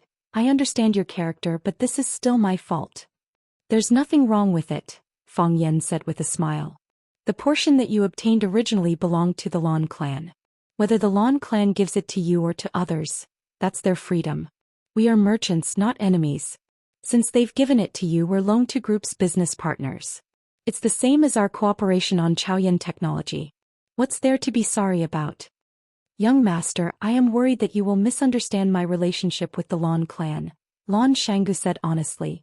After all, this was a bomb. It was better to take the initiative to explain it to Fang Yan. How can blood ties be severed so easily? Do you think that you and the Lan clan are no longer related to each other in my eyes now that you and the Lan clan have separated? Fang Yan narrowed his eyes as he sized up Lan Gulu. On the contrary, you will make me wary and vigilant. If you treat your own parents and family like this, how good can you be to others? Young master, the Lan clan is your home in Lan Gulu. It's natural for you to have connections and cooperate with them. I won't be so heartless to the point where you have to make a choice between me and your family. Do those women who do such things have a good ending? You don't have to do something like not going home for 3 years anymore. That doesn't prove your loyalty, it only proves that you're cold-blooded and heartless. I know what you're worried about. Your worries are unnecessary. Since the Lan clan's old man has transferred that portion of the shares to your name, then you should accept it properly. I'm happy to see you accept it, and I also want to congratulate you. Young master, I was wrong, Lan Shanggu apologized sincerely. I've underestimated you. You're more forgiving than I thought. It's not my money, why should I be forgiving? Fang Yan said with a smile. Lu Shu's eyes sparkled.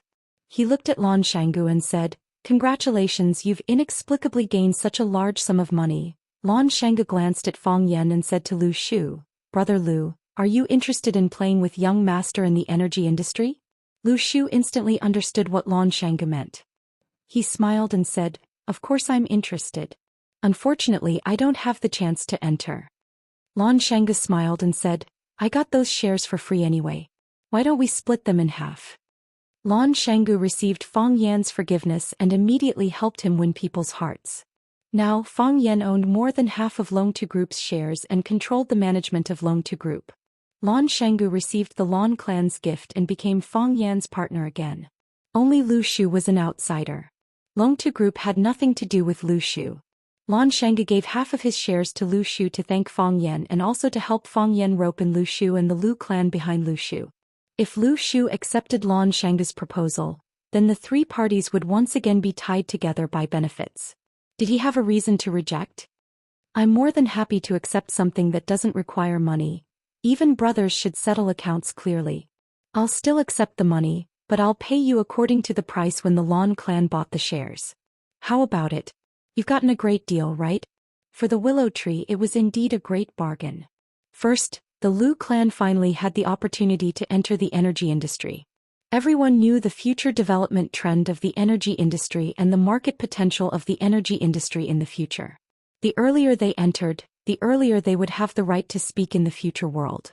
If it wasn't for the energy industry, the Lu clan wouldn't have made such a risky move with Lu Chaoga's aunt. How would Lu Shu fall into Fang Yan's hands and be injured to this extent? Second, he and Lan Shanggu could be more closely tied to Fang Yan's worship. Advancing and retreating together, sharing benefits. The 2 largest energy industries in Huaqing were Chaoyan Technology and Longtu Group. The big brother and the second brother were natural enemies. Previously, the 2 companies were indeed at loggerheads. But now, both Chaoyan Technology and Longtu Group had almost fallen into Fang Yan's hands. That was to say, Fang Yan had almost monopolized the energy industry in Huaqing. In this case, anyone who wanted to enter the game in the future would have to greet Fang Yan or get his approval and blessings. If these 2 companies could work together, then the influence they could bring would be national or even world-class. No energy company or organization could ignore their existence. At that time, Fang Yan would become the world's most famous energy king. Who wouldn't want to have a relationship with such a person? Lu Shu raised the teacup in front of him and solemnly toasted Lan Shanggu. Lan Shanggu laughed and said, It's rare to see brother Lu Shu not being hostile toward me. At this moment, Fang Yan suddenly made a shushing gesture. Lan Shanggu and Lu Shu thought that Fang Yan had discovered something, so they hurriedly listened. There was the noise of laughter outside, the sound of wine glasses clinking and the tinkling of a zither. The sound of the zither was clear and sharp but intermittent. It floated beyond the 9th heaven, faintly discernible and faintly discernible. It hit your heart hard, making you feel pain. Just when you were waiting for its second attack and prepared to be attacked again, it suddenly disappeared with a whoosh. It made people feel empty in their hearts. This was an unfinished song, youth. This was a story without an ending. This was a brushing shoulder in the crowd. This was a look of deep love when you were sheltering from the rain under the eaves. It was unknown and it was fruitless. It was regret and it was a lament. In an instant Fang Yan's thoughts changed. He didn't know where his spirit and soul had flown to. Fang Yan was shocked when he came to his senses. He was a martial artist, a person with a firm mind. He had the protection of the heart of Tai Chi, so the decadent music outside had no effect on him. But why did this music remind him of so many things? Why did it make him lose his mind? At that moment, if someone attacked him, he might not be able to keep his life. Fang Yan looked at Lan Shanggu and Lu Shu and found that they also had dull expressions. They were obviously immersed in their own memories of the past. Their willpower wasn't as strong as him, so it was even more difficult for them to get out of this music. This was a magical music that could confuse people's minds. When the music entered the ears, the entire world around them disappeared. When the music ended, they returned to this noisy and chaotic world. Lan Shanggu's face was full of fascination. He said, "Who played this song? It's really rare to hear it in this world. I'm not afraid to say it out loud, but just now I suddenly remembered my first love in middle school. Although I have long forgotten her name. I thought I had long forgotten about this person. It turns out that some things have always been hidden in the bottom of my heart." Lu Shu also remembered many old memories, but his personality was gloomy now and he didn't like to talk much. "I don't know who played this song," Lu Shu said. "Such a wonderful person, no matter what, we should make friends with her." Lan Shanggu nodded and said, "I really don't know when the Blue Mountain Club recruited such a brilliant musician. Wait a moment, I'll find someone to ask." "No need," Fang Yan said. Lan Shanggu and Lu Shu looked at Fang Yan curiously. Lan Shanggu asked, "Master, you're not interested in her?" "I already know who it is." Fang Yan said, "Only her music can make people's souls leave their bodies and become intoxicated. I can hear the celestial music, but I can't see the celestial being."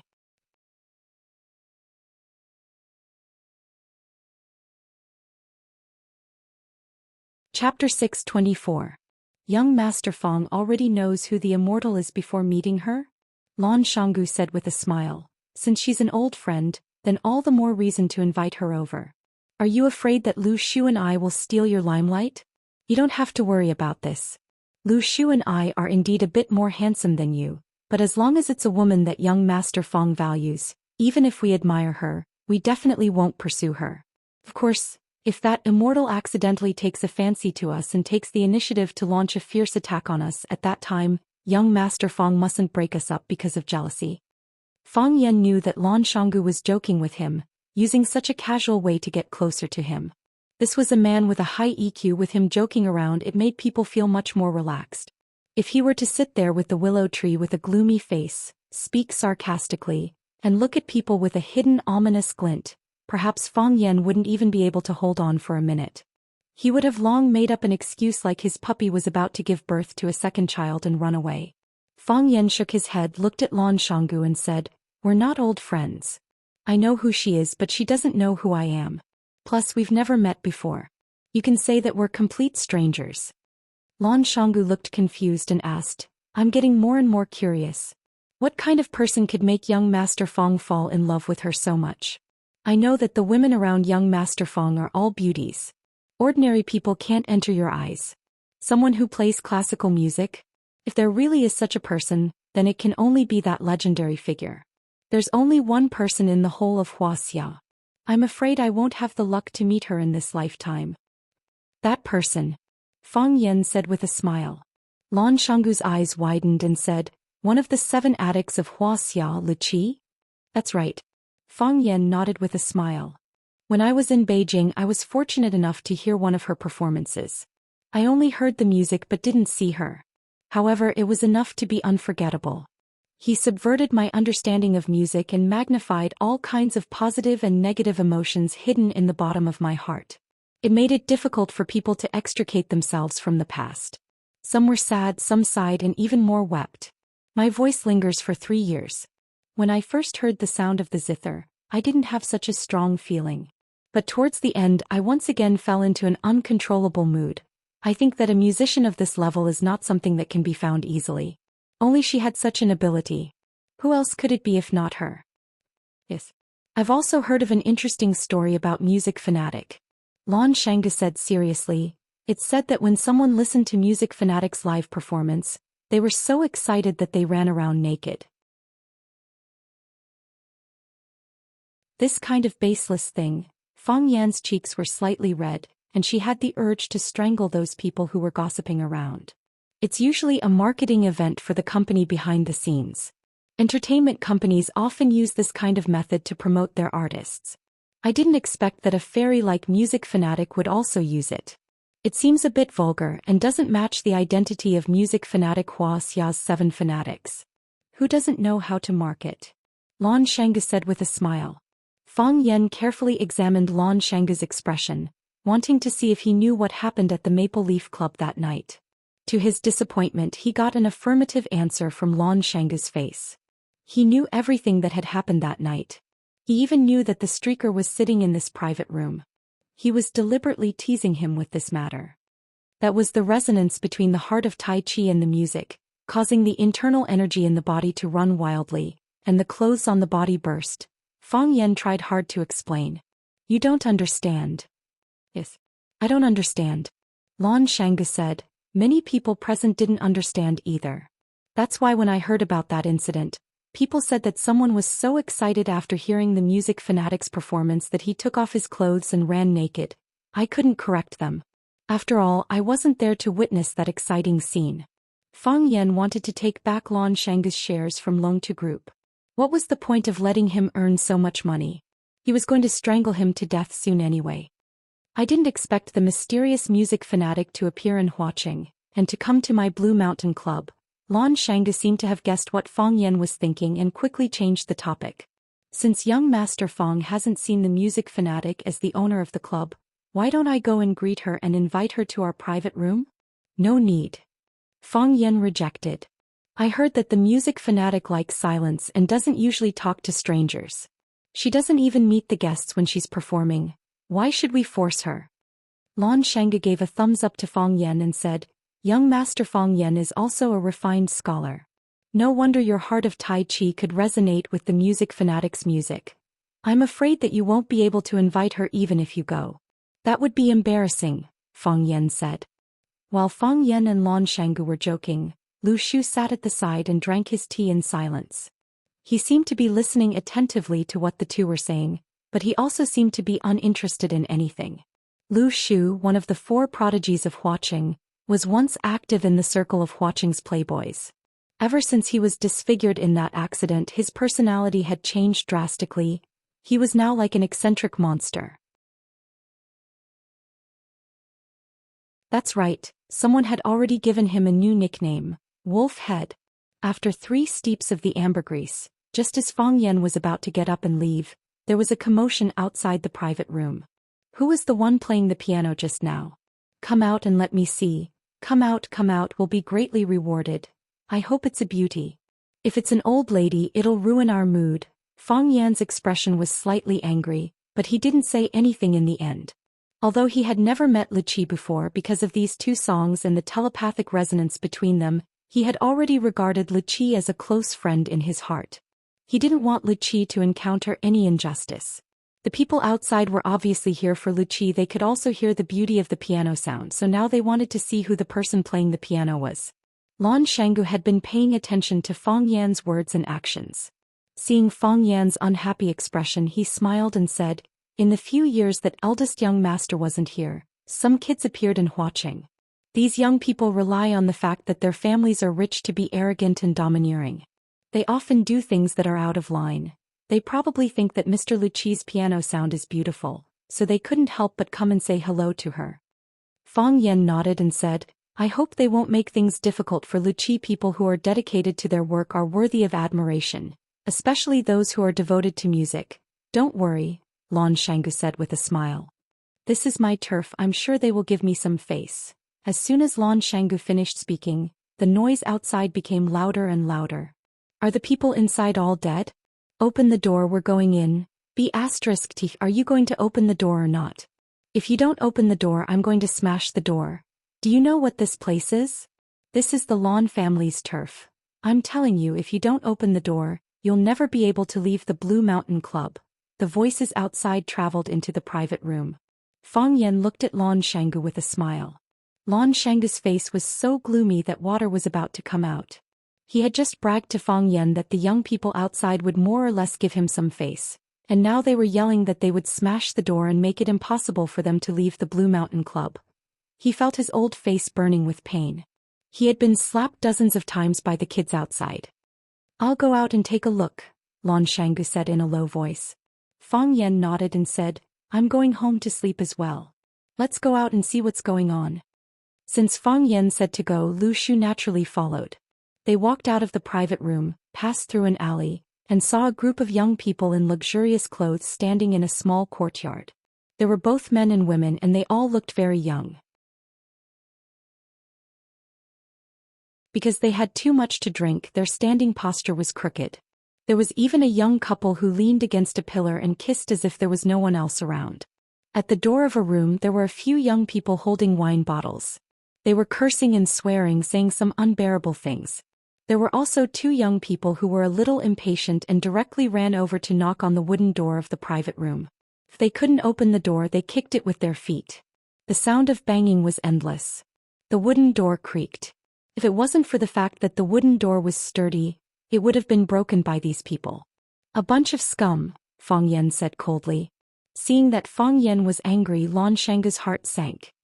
He strode towards the scene of the accident and shouted, All of you stop. Lan Shanggu was tall and had a strong aura. His voice was like thunder, giving people a great deterrent. There was a moment of silence. However, when those young people saw that Lan Shanggu was just a big guy they weren't familiar with, they started laughing again. Damn, who is that big guy? Where did this mad dog come from? How is this a mad dog? It's clearly a big black bear. Ah, I know him. He's the idiot who proposed to split from the Lan family. Lan Tingyue, your idiot big brother is here. Lan Tingyue stood at the door, staring fiercely at Lan Shanggu, who was walking towards him.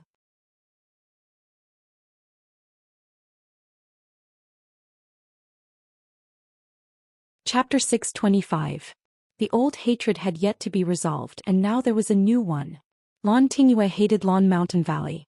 This hatred stemmed from the excellence of Lan Mountain Valley in the past and the jealousy in his bones.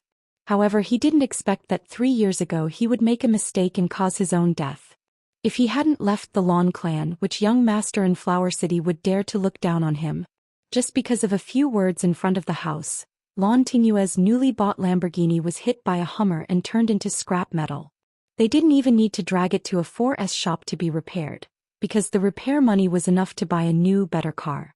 If there was a chance, Lan Tingyue wished he could put a gunny sack on Lan Gudu's head, beat him up and throw him into the Pearl River. However, he knew that the possibility of this happening was too low, because the Lan Mountain Valley was too ferocious. If he really fought with Lan Shanggu, it was more likely that Lan Shanggu would put a gunny sack on his head and beat him up before throwing him into the Pearl River. Although Lan Tingyue didn't like Lan Gulu, he liked the Blue Mountain Club established by Lan Gulu. It gave him a sense of security. He could proudly tell others that this was the Lan family's territory. Of course, the staff of the Blue Mountain Club did treat him like a master. Today, when Lan Tingyue was drinking with his friends in the outfield, he suddenly heard a very strange sound of the zither. They didn't know what was going on. After hearing the sound of the zither, all the friends present felt uncomfortable. However, even when they were in a bad mood, they still hoped that the music would not stop.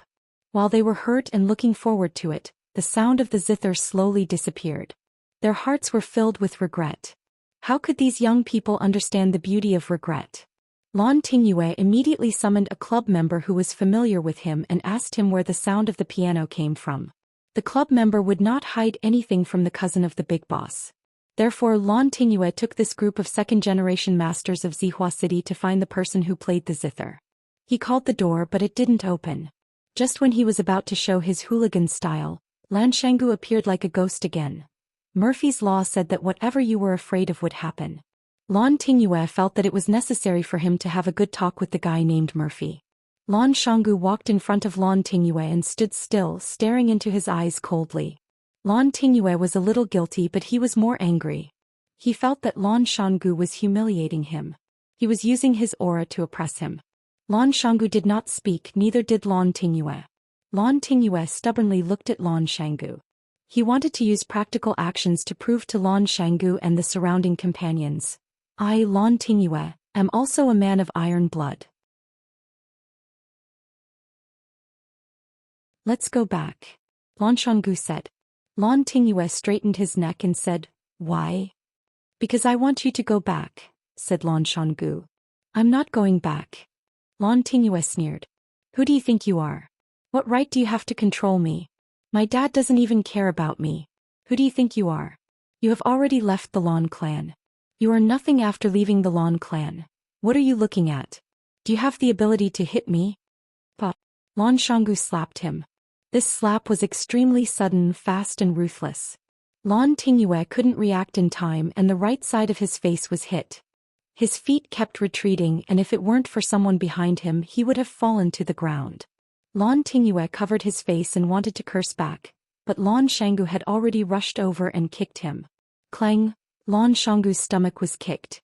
His body couldn't support it anymore and he rolled to the ground with a companion who was behind him. Their bodies collided. Lan Tingyue's head hit the hard stone steps. His forehead broke a piece of flesh and blood seeped out. The companion behind him was even worse off. Half of his waist was hit by the stone steps and he felt like his body was going to break in half. Lan Tingyue only felt dizzy, and his eyes stared at Lan Shanggu timidly, afraid that he would go crazy and charge at him again. You dare to hurt people for no reason? A middle-aged man with amber tortoiseshell glasses on his nose stared at Lan Shanggu with unfriendly eyes. Tortoiseshell was highly toxic and couldn't be eaten, but it could be used as medicine. Its effect of clearing heat and detoxifying was comparable to that of rhinoceros horn. It was an expensive traditional Chinese medicine that had the miraculous effect of clearing heat, detoxifying poison, calming convulsions and lowering blood pressure. Tortoiseshell glasses could relieve eye fatigue and keep one's brain cool and clear at all times. Of course, these glasses were also extremely expensive and hard to find. The middle-aged man pointed at Lan Tingyue and said, This is my brother. No one has ever dared to hurt my brother. Lan Shanggu squinted his eyes and sized up the middle-aged man and said, You don't look familiar, are you from outside? Magic City's Qinjingwa. Qinjingwa? Lan Shanggu thought about it seriously. He actually knew such a person. He said, Tiandu Real Estate's Qin family? Who is Qin Shuer to you? That's right. Qin Shuer is my father. So you're the son of Magic City's real estate tycoon. No wonder you dare to come to our Huaqing to stand up for others. Lan Shanggu laughed and said, I did hit him. What can you do to me? Lan Shanggu, I know you. You used to be one of Huaqing's 4 prodigies and you swaggered around for a while. Later on, Huaqing's 4 prodigies became Huaqing's 4 unlucky. That Lu Shu was disfigured and he wore a wolf mask all day like a beast. He was neither human nor ghost and lived worse than a dog. And that Jiang Zhulu was an idiot. Not only was his reputation ruined by the police, but he was also accused of poisoning his own father.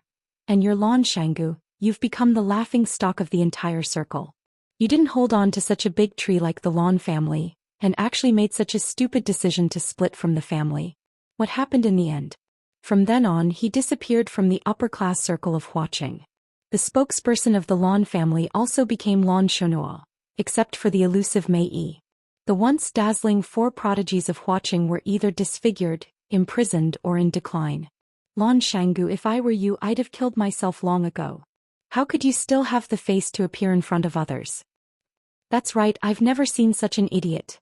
Lan Shanggu, who's your new master? When are you going to let him come out for everyone to see? Lan Shanggu, I heard that you're crying to go back now? I'm afraid the Lan family won't want you anymore, right? So he's that big idiot. My brother often talks about him. He's such an idiot. It had to be said that Qin Jingwa, who came from Charm City, was very familiar with the history of Huaqing's 4 prodigies. After his analysis, the onlookers all expressed that the 4 prodigies of Huaqing didn't have a happy ending. Especially Fang Yan, who was standing not far away, his face was even redder as if he was drunk. Whether it was the disfigured Lu Shu or the imprisoned Jiang Zhulu, they were all closely related to him. Moreover, Lu Shu was sitting right next to him. Now that his disfigurement was exposed, how were they going to be close friends in the future? No, it should be said that he was the culprit of the tragedy.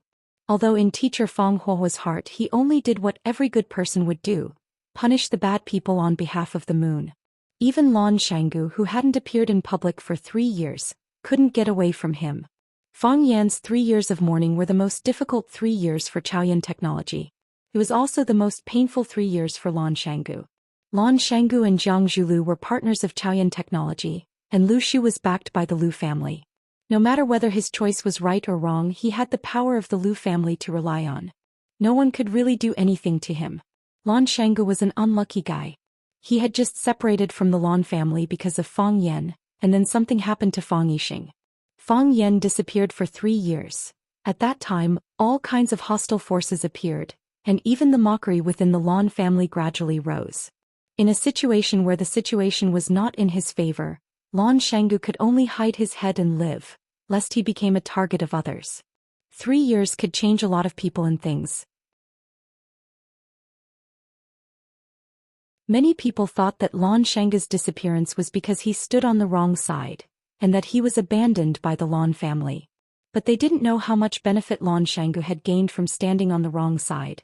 It was also because of Lan Shanggu's 3 years of silence that the young people who had just emerged in Huaqing didn't really care about him. Even some of the young people who couldn't be compared to the 4 prodigies in the past began to order him around in front of him, very arrogant. Qin Jinghua came from Shanghai and his background was extraordinary. He and Lan Tingyue got to know each other overseas, and after he came back they visited each other more frequently. Lan Tingyue was embarrassed to say that he was hit by Lan Shanggu's car in order to save face, but he was beaten up by his cousin in front of so many friends. This was really embarrassing. Qin Jinghua wanted to stand up for his brother, so he naturally had to step on Lan Shanggu. After hearing Qin Jinghua's words, Lan Shanggu laughed out loud. He pointed at the willow tree on the wheelchair in the shadow and said, "That person is the one you said is neither human nor ghost, one of the 4 unlucky spirits of Flower City, Willow Tree."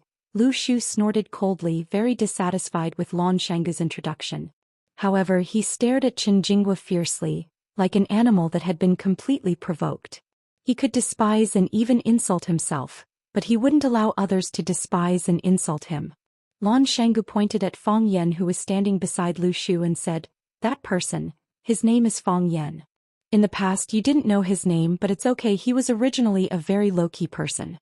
But from tonight onwards, the entire Huaqing will know of his existence." Lan Shanggu's smile was sinister and his voice was cold as he said, "Remember, his name is Fang Yan. I'm Lan Shanggu, that cripple is Lu Shu. Tonight we'll do something exciting for everyone."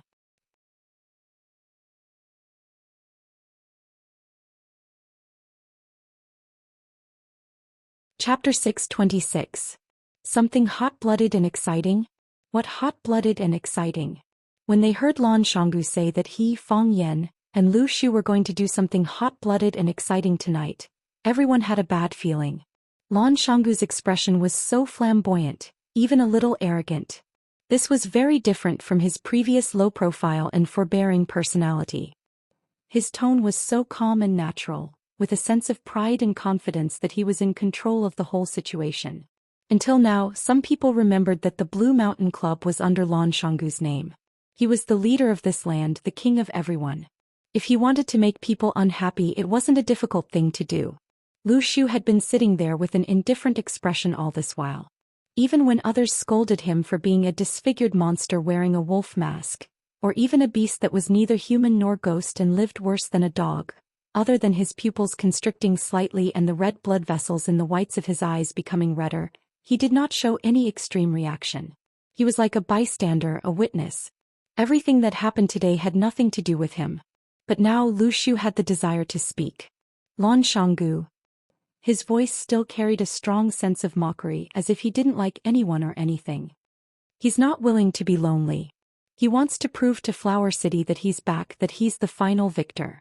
This person's personality has always been so radical. Fang Yan's sharp eyes looked at Lan Shanggu, who was standing in the middle of the crowd, but the smile on his face was somewhat calm. He didn't seem to care about what Lan Shanggu was about to do, and he didn't care about the results. "Originally, I thought that we could wait a little longer, at least until the Longtu group becomes a hole in our hands, until we put all the meat on our plates, until we eat the roasted duck into our stomachs." Fang Yan replied softly, but since Lan Shanggu feels that today is the best time and this is the best place, then let him stand up and make a declaration. Let him tell everyone in Flower City that we're back. It was also to let those enemies, detractors, belittling people and neutral onlookers understand this matter. We are the final victors and we will soon rule over Flower City. Lu Shu looked at the side of Fang Yan's face in astonishment. This was a gentle man, a refined man, a man who would not say such arrogant words as I am the only one in the world, even when he was using violence.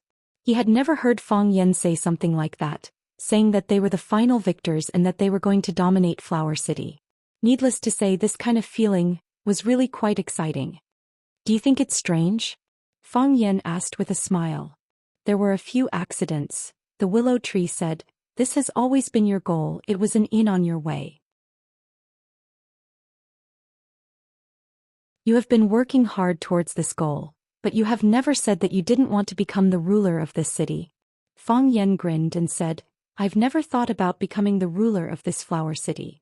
What I've obtained today isn't the goal I've been working so hard for. I'm not afraid of you laughing at me for saying this. When I returned to Swallow Dock 3 years ago, I even wanted to go back to Flower City after the new year and quit my job as a teacher at Rosefinch Secondary. I wanted to go back and be with a very barbaric but also very beautiful girl. In the morning, I accompanied her to practice martial arts on the Green Mountain 1-foot platform. In the evening, I accompanied her to watch the sunset by Stone River. At night, I took her for a walk in the alleys of the village. I fed the cats and dogs. Whenever I had the chance, I would secretly touch her little hand. She dedicated her life to martial arts, so I wanted to dedicate my life to her in martial arts. I wanted to see what the human limit was and how far the heart of Taiji could go.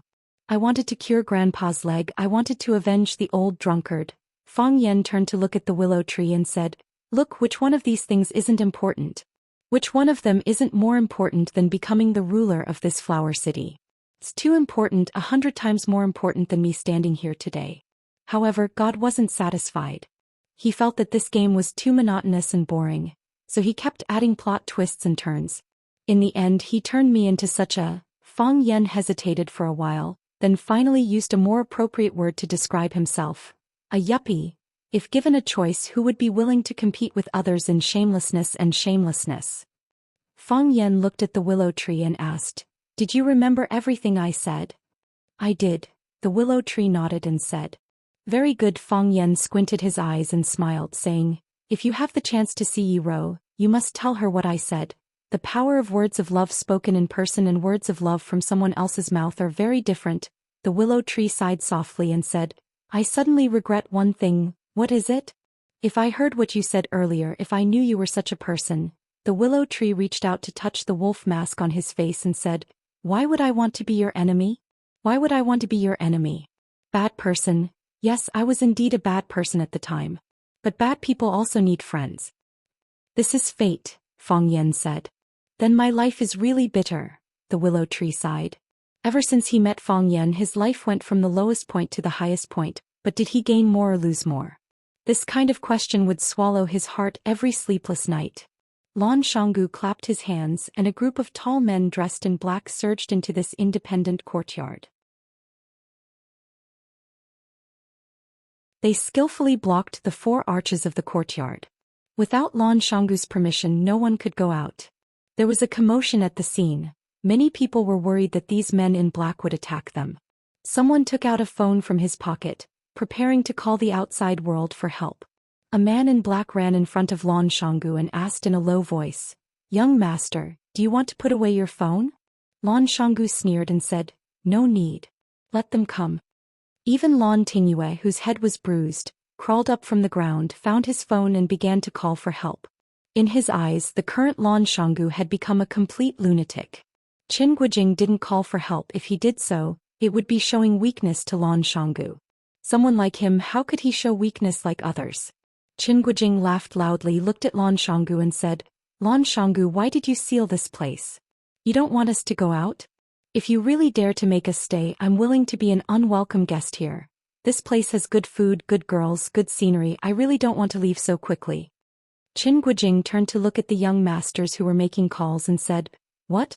Are you afraid that young Master Lan will starve everyone to death? Don't worry, our young Master Lan is a famous person in Huaqing. He won't do things like murder or arson. If one or two of us really die, he won't be able to get away with it, right? Why don't you open your eyes and take a look?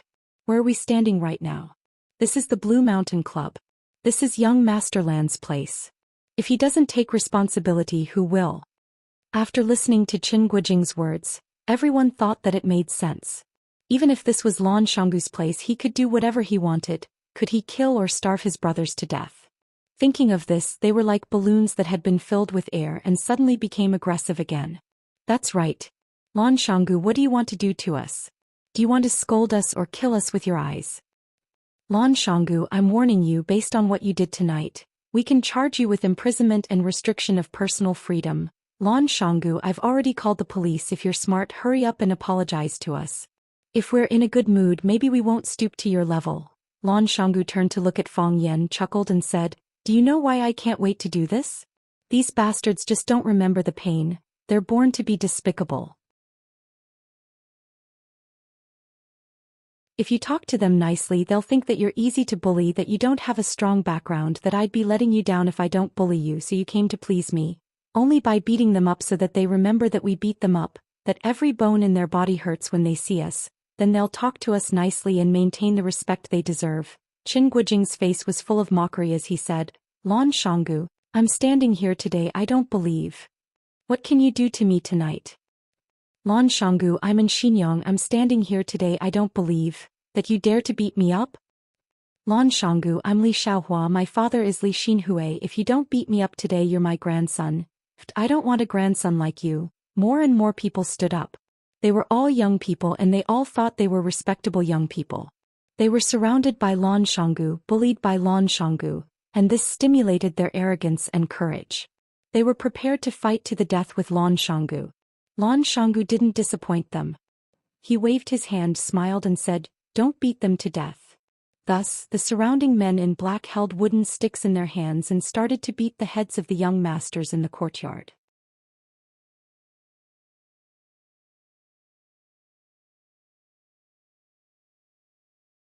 Chapter 627. Lan Shanggu said, don't kill, which meant that he was willing to bear all the consequences other than killing people. Since they got the authorization from the big boss, how could the tall and strong men in black not use all their strength? They waved their big sticks and hit the faces and bodies of the rich second-generation young masters. You dare to hit me? Do you believe that I won't find a few hundred brothers to kill you? Ouch! Help, I'm beating people to death. My dad is Li Mingliang, he is Huaqing. Brother, name a price, I'll give you money, I'll give you a lot of money. At first, those young masters were still stubborn and wanted to pretend to be heroes in front of these small fries that they didn't even look at before. They thought that Lan Shanggu was just saying tough words and didn't dare to really beat them up. When they were whipped by the wooden sticks, when their foreheads were cut, their cheeks were swollen and some of their bones were broken, when the unbearable pain struck them again and again, they finally realized a serious problem. Rangoon Valley had gone mad. This kid really dared to deal a killing blow to them.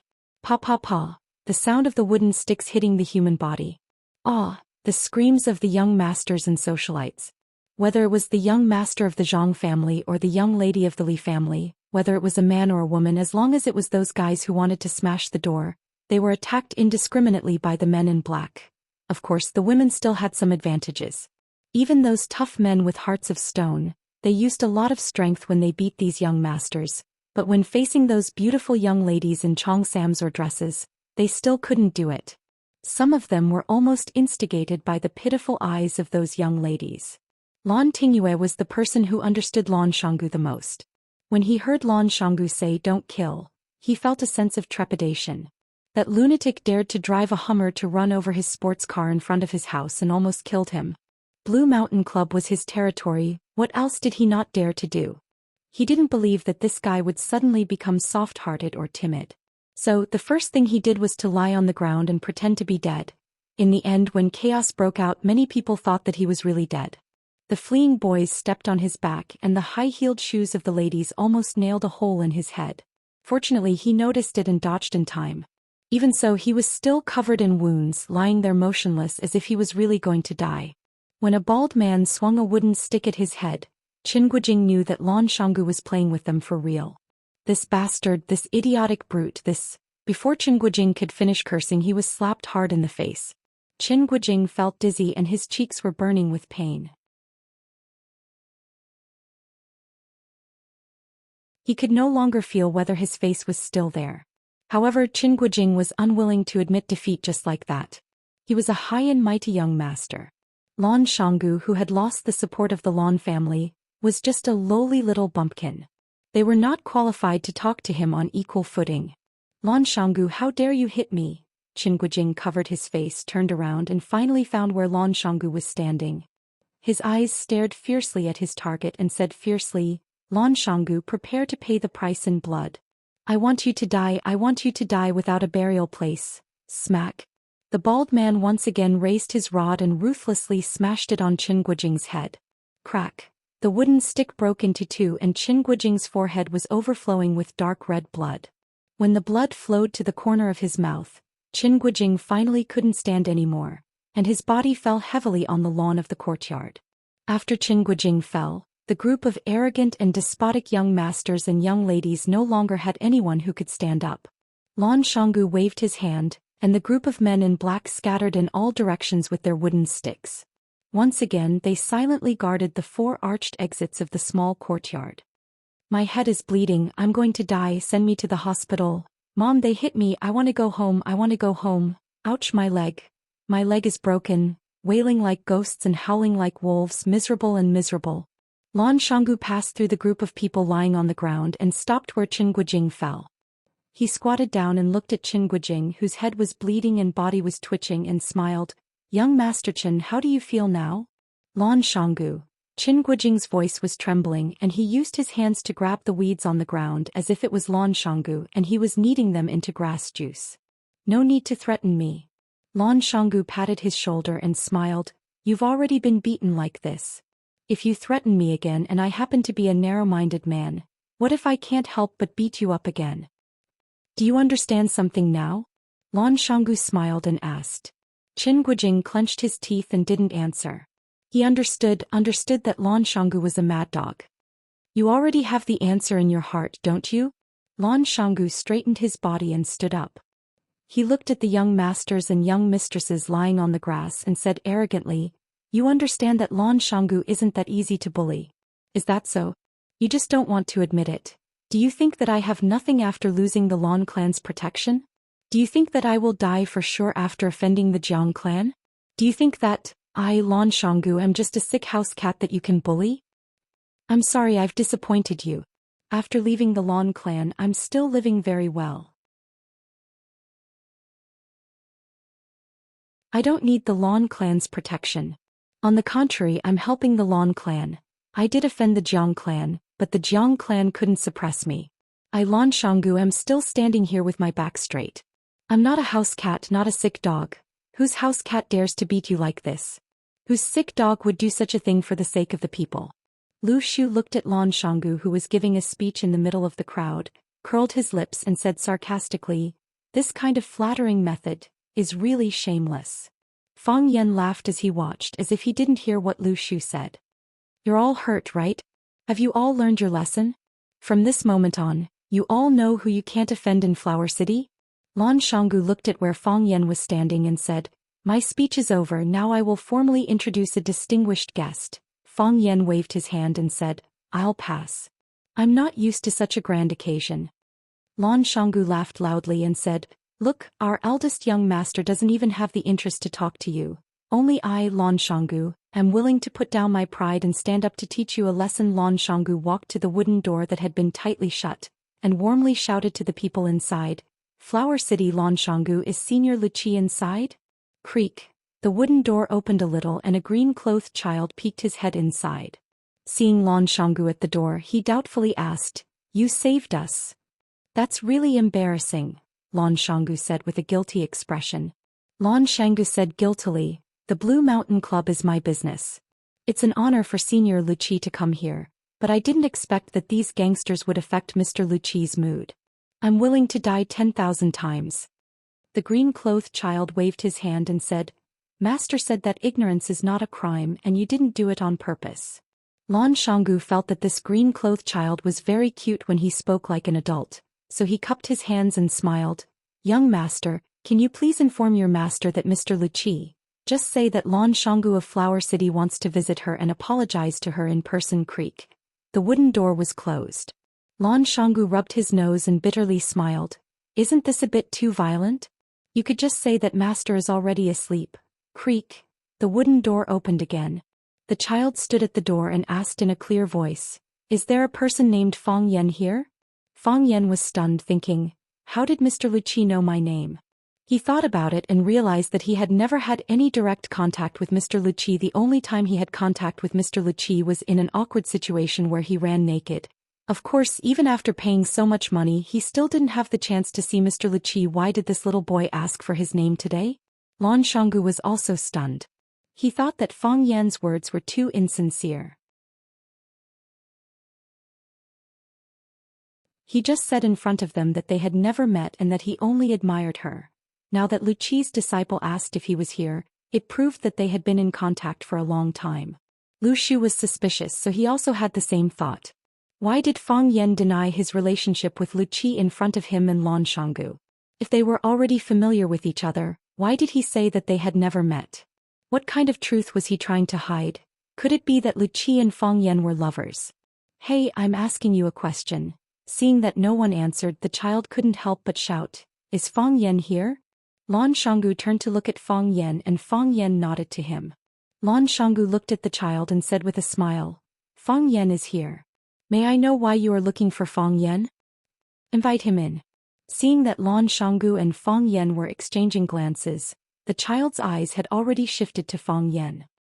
His small body bowed 90 degrees to Fang Yan and said, "Master wants to see him." Lan Shanggu's mouth was full of bitterness. He wanted to see him but couldn't, but Mr. Luqi took the initiative to invite Fang Yan. Was he destined to be a supporting character?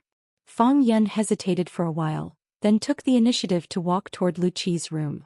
The green-robed child stepped aside and said, "Mr. Fang Yan, please." "Thank you." Fang Yan thanked the green-robed child. Lan Shanggu also wanted to follow behind Fang Yan to take a look at Luqi. In the end, the green-robed boy blocked him with his leg.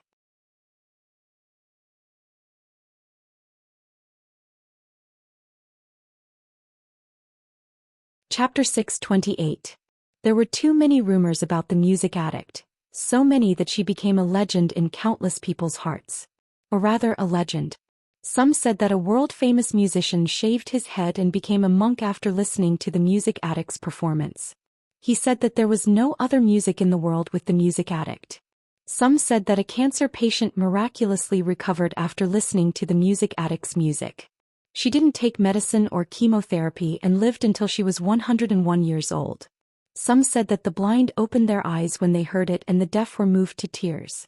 Some said that someone took off his clothes and ran naked in front of countless people after listening to the music addict's performance. Otherwise, it would be difficult to express his feelings at that time. Oh, the hero of this rumor was Mr. Fang Huohua. Fang Yan knew about the music addict for a long time, but he never had the chance to meet her. The music addict was not very willing to meet people, and there were very few people who could meet her. This was also the reason why Fang Huohua was a little excited when he heard that he could meet music addict and her friends at night when he returned to the capital. Who didn't want to have intimate contact with their idol? It had been 3 years since they parted at the Maple Leaf Club. The music addict's music skills should have improved, right? Fang Yan thought. Fang Yan thanked the green-robed boy and walked past him. He heard the sound of the door closing behind him, but he didn't look back. This was an antique room. Most of the furniture and walls were made of various kinds of wood. It was simple but not simple. Every decoration was unique. Every one of them had a great background and was worth a fortune. He couldn't see her, but he could smell the fragrance of flowers. Yes, it was the fragrance of flowers. There were roses, lilies, peonies, lilacs, hyacinths, and some unknown flowers. The room was filled with pots of flowers. The flowers were blooming and their fragrance assailed the nostrils. It made people feel like they had entered a flourishing garden. The room was very big and it was divided into 2 rooms. One was the outer hall, which was used to entertain guests. The other was the inner room, which was used for guests to rest. A screen that imitated the along the river during the Qingming festival painting separated the inner and outer rooms. Fang Yan stood outside and looked into the inner room. He did not know if he should walk in directly or if he should ask first. Just as Fang Yan was hesitating, a low flute sound came from inside the room. They were like goose feathers, like flying cotton, like fine threads, like clouds and mist, and they were so thin that they were almost inaudible. If Fang Yan wasn't so close, he might not even have heard the sound. Fang Yan's mind was instantly attracted by the sound of the flute. He released all of his mind and grabbed towards the sound of the flute. He wanted to get closer to it, he wanted to hear it more clearly. The harder it was to possess, the more he would miss it. The sound of the flute was like a woman, a charming woman that made people toss and turn restlessly. The sound of the flute gradually died down. Fang Yan's heart felt empty. He really wanted to ask if there was more or curse out loud. *CK, it just started and it's already over. Can't you let me enjoy it? However, he resisted the urge and waited quietly. He believed that this was not the end but only the beginning. Sure enough, Fang Yan's guess was not wrong. Suddenly, the sound of the flute suddenly soared into the sky. It was sharp, loud, and resounded through the night sky.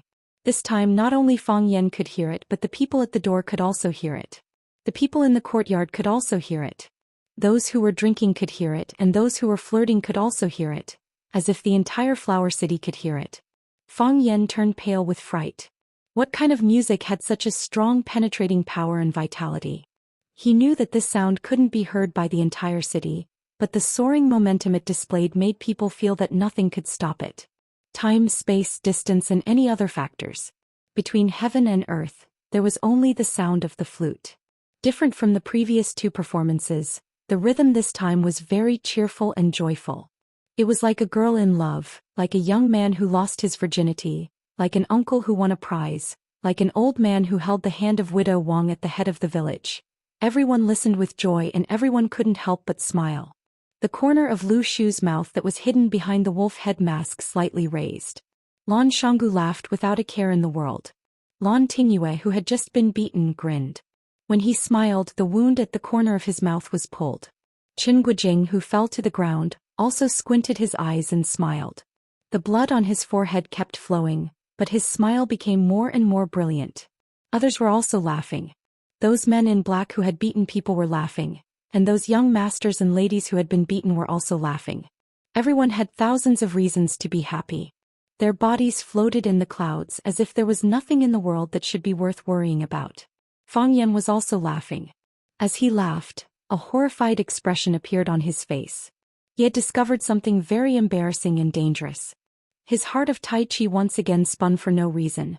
There was no danger and no consciousness.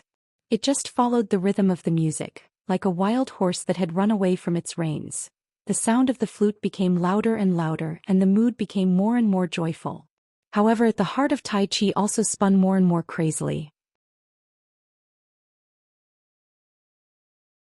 Fang Yan had a very bad feeling. He knew that according to this trend, he was afraid that the heart of Tai Chi would enter a state of out of control again. His dantian had begun to burn and his body had become hot. It could be foreseen that the scene of running naked again was about to happen. It stopped at the happiest point and stopped at the highest point. When the sound of the flute brought everyone's mood to the highest point, it suddenly stopped when everyone was laughing the most happily. The sound of the flute disappeared. There was no warning and there was no gradual cycle. It could come and go as it pleased. It was like a capricious and mysterious girl. Someone outside cursed loudly. Fang Yan couldn't help but want to rush up and hug Lu Qi and kiss her. Thank the heavens Lu Qi stopped in time. If she didn't stop at the crucial drum beat, Fang Yan would have exploded again. Fang Yan knew that Lu Qi stopped because of him.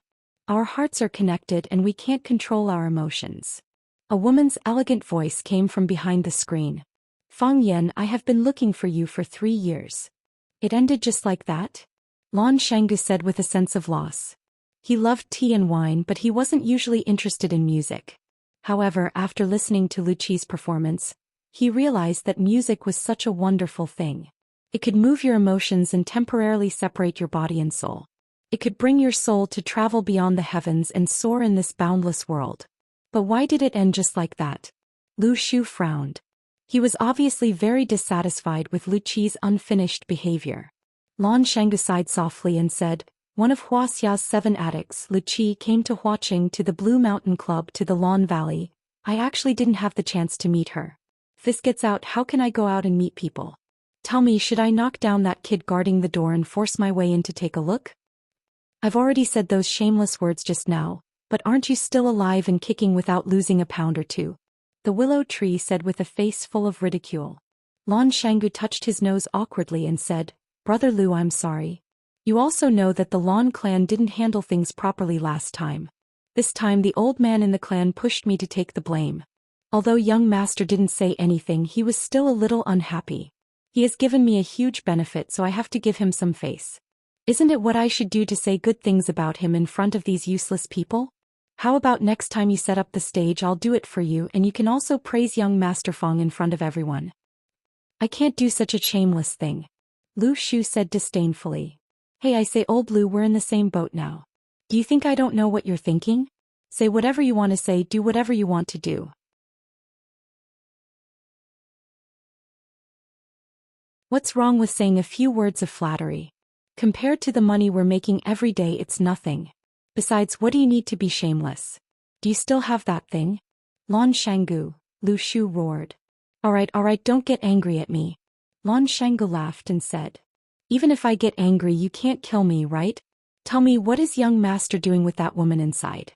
Lu Shu snorted and didn't want to answer Lan Shanggu's childish question. However, he was also very curious. What was Fang Yan doing with that woman inside? At this moment, a middle-aged man hurriedly walked in. He walked to Lan Shanggu's side and said in a low voice, Young master, the families of these people are here. They want us to hand them over. Are they very excited? Lan Shanggu asked with a smile. Yes. The middle-aged man nodded and said, very emotional. Many people brought bodyguards and said that if we don't hand them over, they're going to take them by force. Lan Shanggu nodded and said, let them wait. Young master Shonhua is also here. The middle-aged man said. Lan Shanggu squinted his eyes and smiled and said, let him wait too. Big brother. A young man wearing glasses stood at the door of an arched door and smiled as he greeted Lan Shanggu and said, Big brother, did Tingyue make you angry again? Lan Shanggu waved his hand and signaled the bodyguards to let Lan Shonhua in. Lan Shonhua walked in front of Lan Shanggu and said, Tingyue is young and doesn't know anything. Big brother, don't lower yourself to his level. Hearing Lan Shonhua's voice, Lan Tingyue finally had the courage to raise his head and shouted with a sobbing tone. Big brother, quickly save me. Lan Shonhua scanned the ground and picked up a broken wooden stick that someone dropped on the ground and swung it at Lan Tingyue's body. You bastard, always causing trouble. Today I'm going to beat you to death here.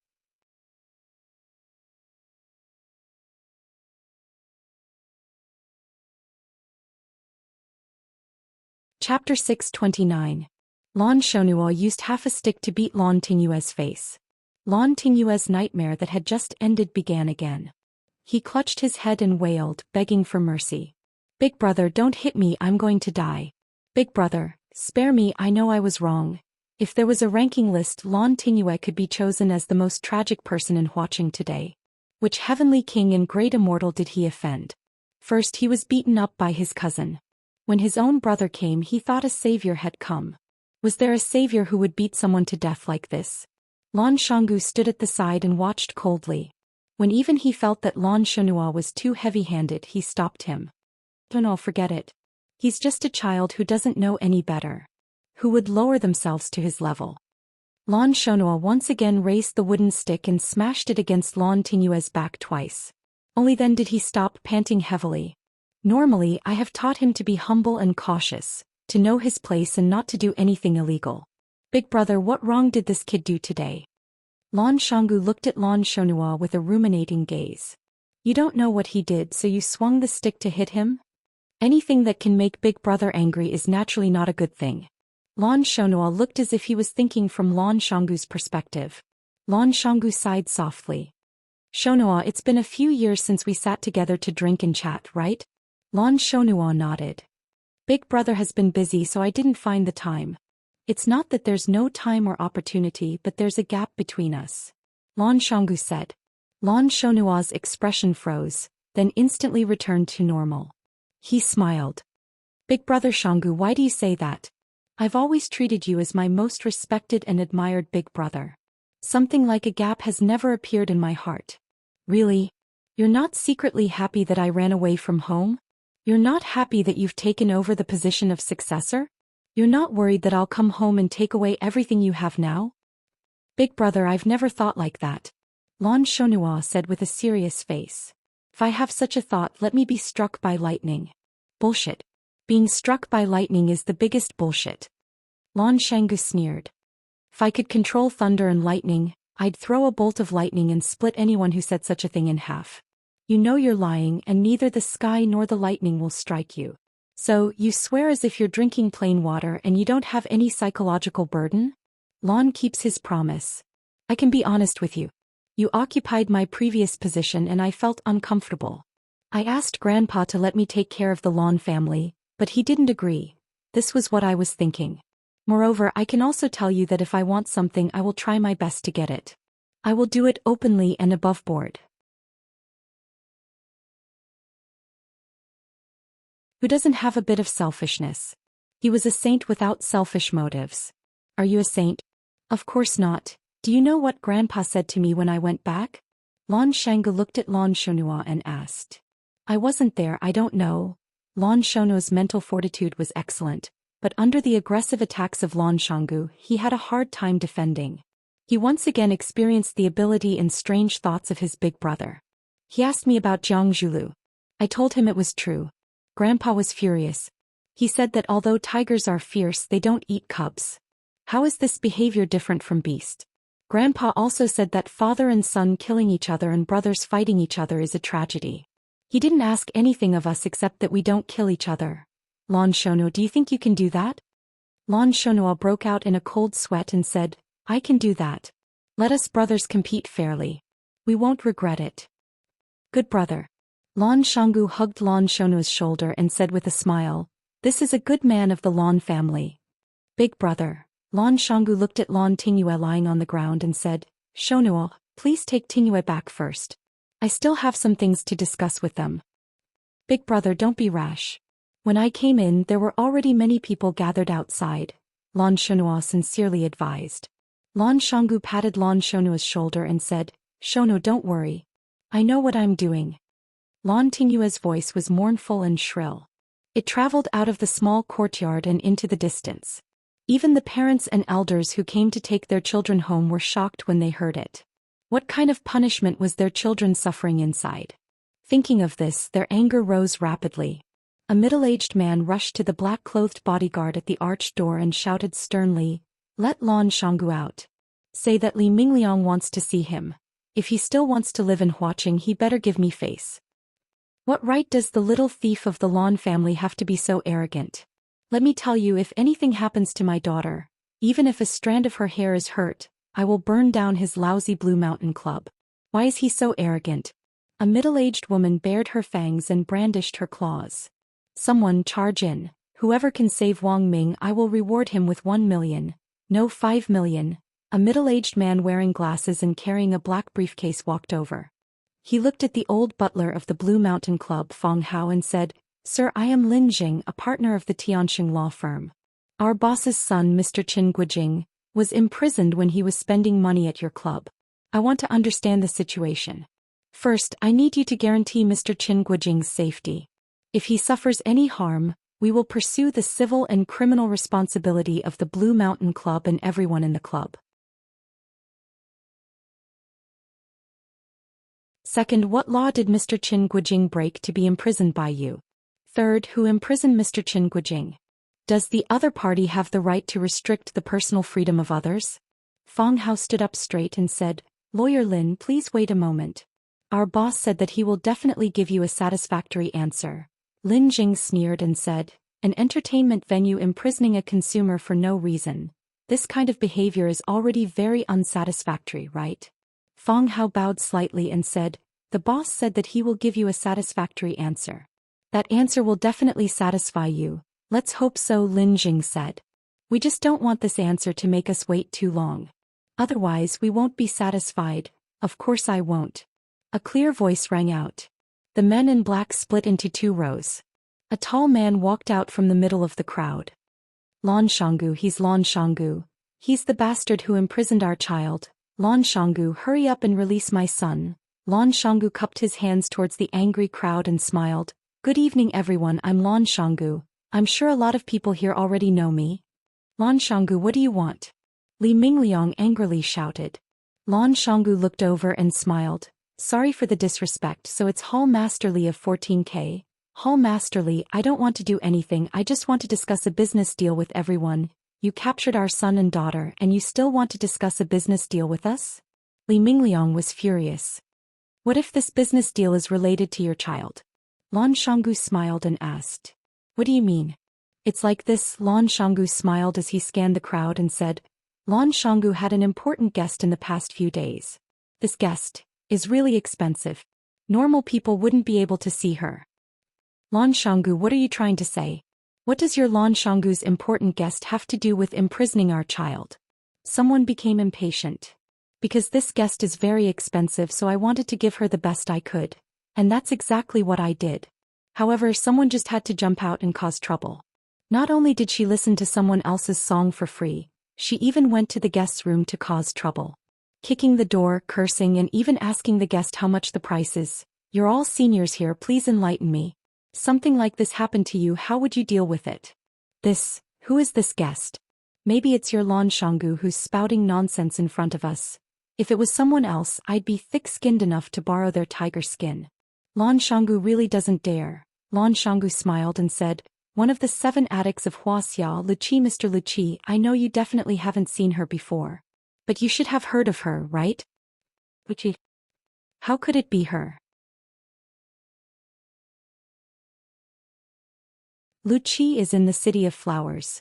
One had to admit that the influence of idols was huge.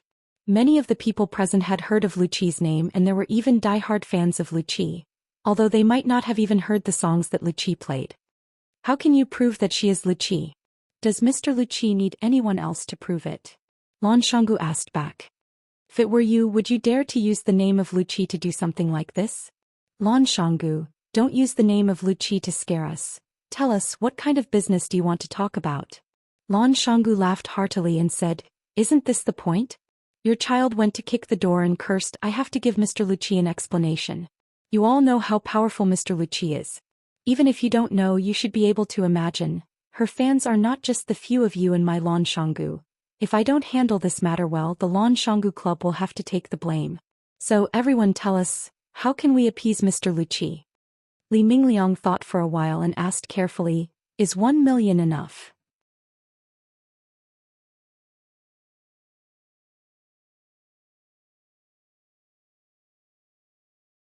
Chapter 630. A person's name was like a tree's shadow. One of Huaxia's 7 addicts, music addict. Even if most people wished to meet her, they would never have the chance to hear her perform. However, music addict was famous and had many followers. If music addict were to get angry, her fans would definitely tear those who dared to offend her into pieces. Furthermore, music addict had been famous for many years. How many resources and connections did she have? These were all factors that everyone had to consider. Li Mingliang was the person in charge of 14K in Huaqing. He was famous for his ferocious fighting style. Even someone like Li Mingliang came up with the idea of spending money to get rid of the problem. This proved that music addict was indeed very powerful. 1 million. Lan Shanggu shouted, Mr. Li Mingliang is willing to pay 1 million to appease music addict. I can feel Mr. Li Mingliang's sincerity. However, who is music addict? Pure as ice and clean as jade, untainted by worldly affairs. She pursues the pinnacle of music all her life. Mr. Li Mingliang, do you really think it's appropriate to use something as dirty as money to make a deal with music addict? Li Mingliang panicked. Everyone's gaze was focused on him. It was as if he had really used money to insult music addict. Li Mingliang wiped the sweat off his forehead and looked at Lan Shanggu with a flattering smile. Brother Lan Shanggu, what do you think is appropriate? You know that I haven't studied much and always like to fight and kill.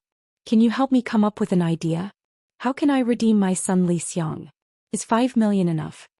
Lan Shanggu strode forward and patted Li Mingliang's shoulder. Brother Li, since we're brothers, how can I not help you when you're in trouble?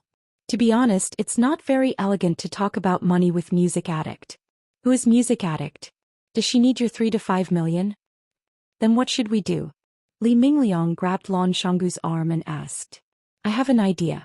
Not only can it appease Mr. Luqi's anger, but it can also be done in an elegant and humorous way. It will also become a good story. Brother Li will become a distinguished gentleman that people will talk about in the future. What idea? Brother, what idea? Quick, teach me. It's impossible for Mr. Luqi to accept money. There are so many rumors about Mr. Luqi. Have you heard of anyone paying her? Lan Shanggu looked at Li Mingliang and asked. Li Mingliang shook his head and said, No. Right. Aren't you going to incur the wrath of the masses by giving money to them? Lan Shanlai said with a smile.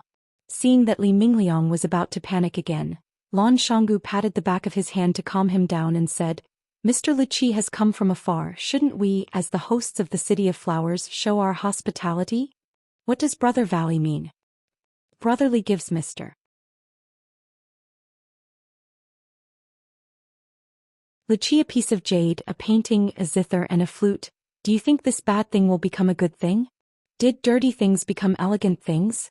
In the future, when people talk about Mr. Luqi, they will naturally mention that Mr. Luqi was attacked by a few drunken youths in the City of Flowers.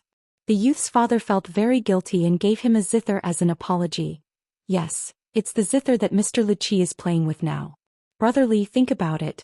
If people think of you when they talk about Mr. Luqi, they will think of you when they talk about you and the zither that Mr. Luqi is using. How big of a face do you have to give? Li Mingliang's face was flushed and he looked very excited.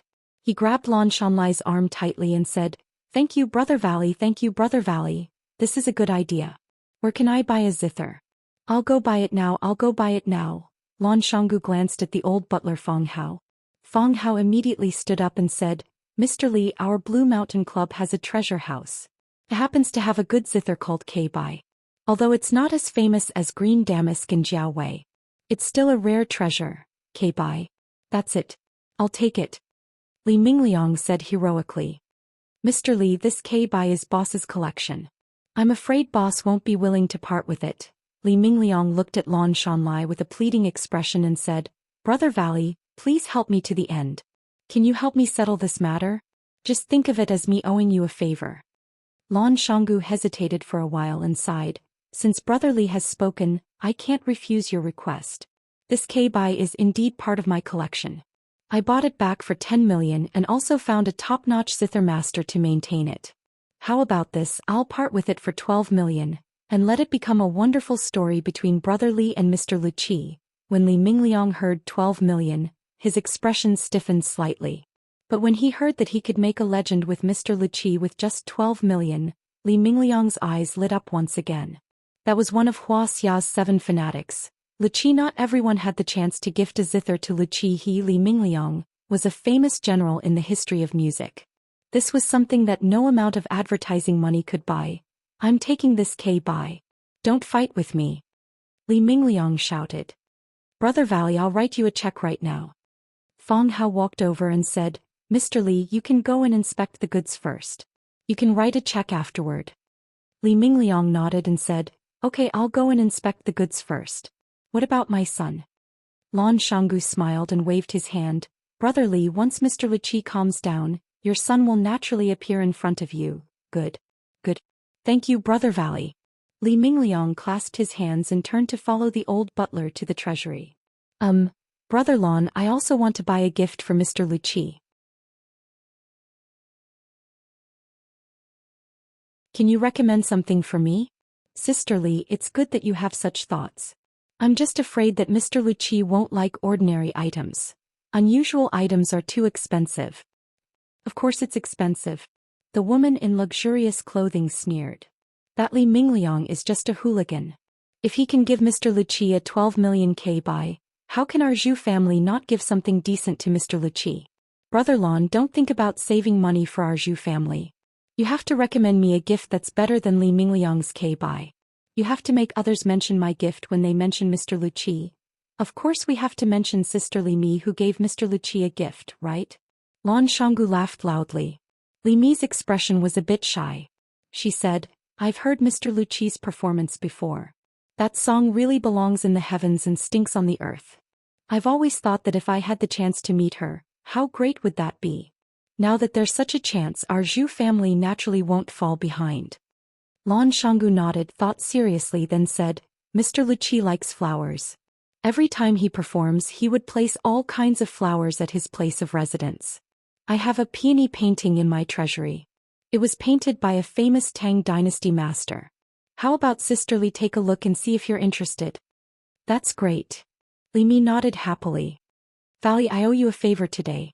Sisterly, you're too kind. Brother Valley, can you recommend me a gift as well? Brother Lan, where's your treasury? Can I go in and pick a couple of gifts? Nephew Valley, you have to help me. My grandson is disobedient and offended Mr. Luqi. I have to show my sincerity to Mr. Luqi on his behalf. Did my son offend Mr. Luqi? What? No, this bastard, useless coward. Lan Shanggu pushed all of them to the treasury of the Blue Mountain Club and let them choose their gifts. As long as they picked one and mentioned his name, they would get a 10% discount. These people were all grateful. They all wanted to have an intimate encounter with their idol. Even if it was just a name, it would be good. Lin Jing, a lawyer from the Tianxing law firm, coldly watched this scene unfold. After Lan Shanggu sent away the last pitiful helper, Lin Jing carried his briefcase and walked over. He said sarcastically, Young Master Lan, you're good. You used Luqi's name as a tiger's skin. No one dared to argue with you about beating people up. You even tricked them into buying your junk that won't sell for 10,000 years. You established your reputation and made money. I have to say, this is really amazing. Lan Shanggu laughed and looked at Lin Jing. He said, after being with smart people for so long, I naturally have to learn to be smarter. In the past, I would never have done such a shameless thing. Later on, I found out that my friend not only did it, but it was also very likable. So, I secretly remembered his routine and wanted to experiment it on the spot when I had the chance. Today I tried it out and found that the effect was really not bad. Mister, do you want me to recommend a gift for you? No need. Lin Jing rejected him firmly. They were fooled by you. I, Lin Jing, wouldn't do such a stupid thing. I've already stated my purpose of coming here. I want to see my client and ensure his personal safety. I like dealing with smart people. Lan Shanggu nodded. He said, Who did you say you wanted to see? Qin Guijing. Lin Jing said. Qin Guijing, the son of the big boss of Tiandu Real Estate. Oh, so it's him. Lan Shanggu thought seriously and said, You might not be able to ensure his personal safety. What do you mean? Because I've already ensured that his personal safety is very dangerous. Lan Shanggu said with a smile.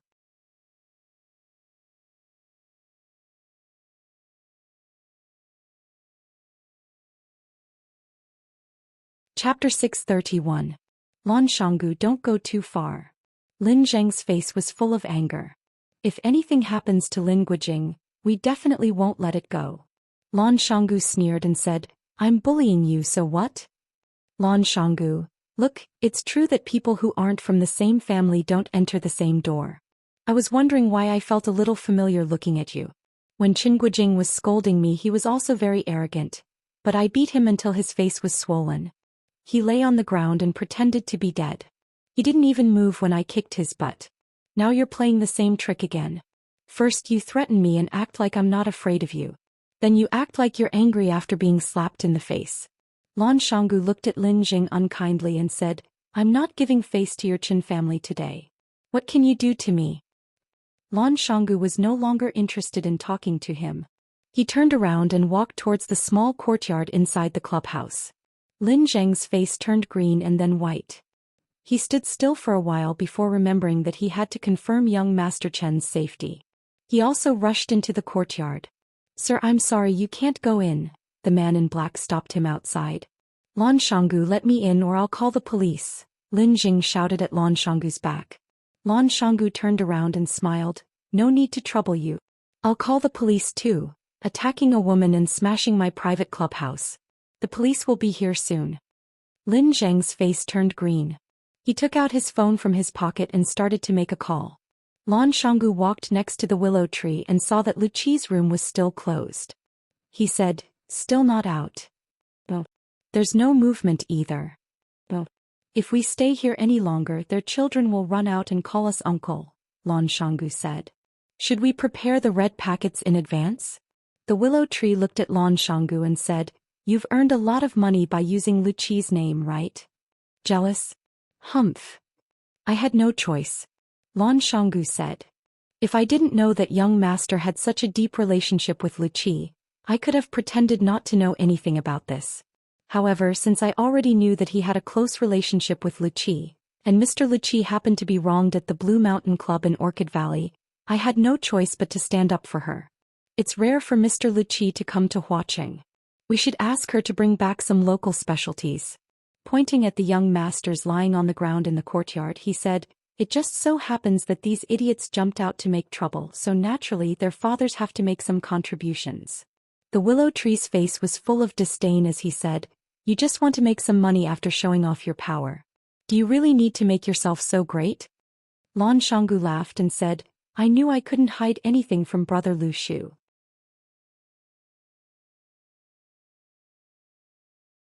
Why don't we not give this gift to Mr. Luqi and each of us will get half of it?" "I don't need this." The willow tree refused. "It's better if you take it alone. However, you are the one who took the money, so naturally you have to bear the responsibility." "What responsibility?" Lan Shanggu laughed and said, "Do you think I'll be greedy for this money? You underestimate my Lan Shanggu. This is a gift I prepared for Mr. Luqi. I'm sure Mr. Luqi will be satisfied." A small crack appeared on the wooden door. Lan Shanggu and the willow tree thought that Fang Yan and Luqi had come out, so they looked up in surprise. The green-clothed boy looked at them angrily and put a finger to his mouth to make a shush gesture. Lan Shanggu and the willow tree were embarrassed. They had never been shushed like this since they were young. Not to mention that they were being shushed by a kid who was so much younger than them. Lan Shanggu was like a child who made a mistake. He nodded his head, indicating that he would be more careful. The willow tree turned his face away, indicating that he had nothing to do with the person who spoke loudly. His voice had always been very low and gentle. Clang, the door was closed again. "Our hearts are connected and we can't control our emotions. Fang Yan, I've been looking for you for 3 years. Luqi's voice was very pleasant, just like the music she played. The content of Luqi's words was very pleasant. Fang Yan didn't expect that Luqi would confess her love to him at their first meeting. "Fang Yan, I've been looking for you for 3 years. How much love and affection did she have to say such words to someone?" Fang Yan felt very painful. Luqi was a very good and charming woman. She was a woman who could resonate with him. However, he already had Yi Ro, he could only cruelly refuse her love. This was very cruel to Luqi and it was also very uncomfortable for him. Fang Yan stood behind the screen and said softly, "We haven't seen each other for 3 years since we parted at the Maple Leaf Club. That time when I first heard Mr. Luqi's heavenly music, I was shocked. I wanted to find a way to meet the music master who could play such a music movement. But something happened, so I put it on hold for 3 years. When I was playing, I felt a little strange, as if I was being watched by a pair of familiar eyes. He understood every note I played and could empathize with the feelings I wanted to express. I was happy and he was happy. I was sad and he was even more sad than me. When I played the most exciting part, I could almost see him laughing wildly and wailing. I knew that I met the fated person my master talked about. That was my most hearty performance and also my most emotional performance. I wanted to know what kind of person could enter my world and enter the world of the 12 barriers of sound I specially set up."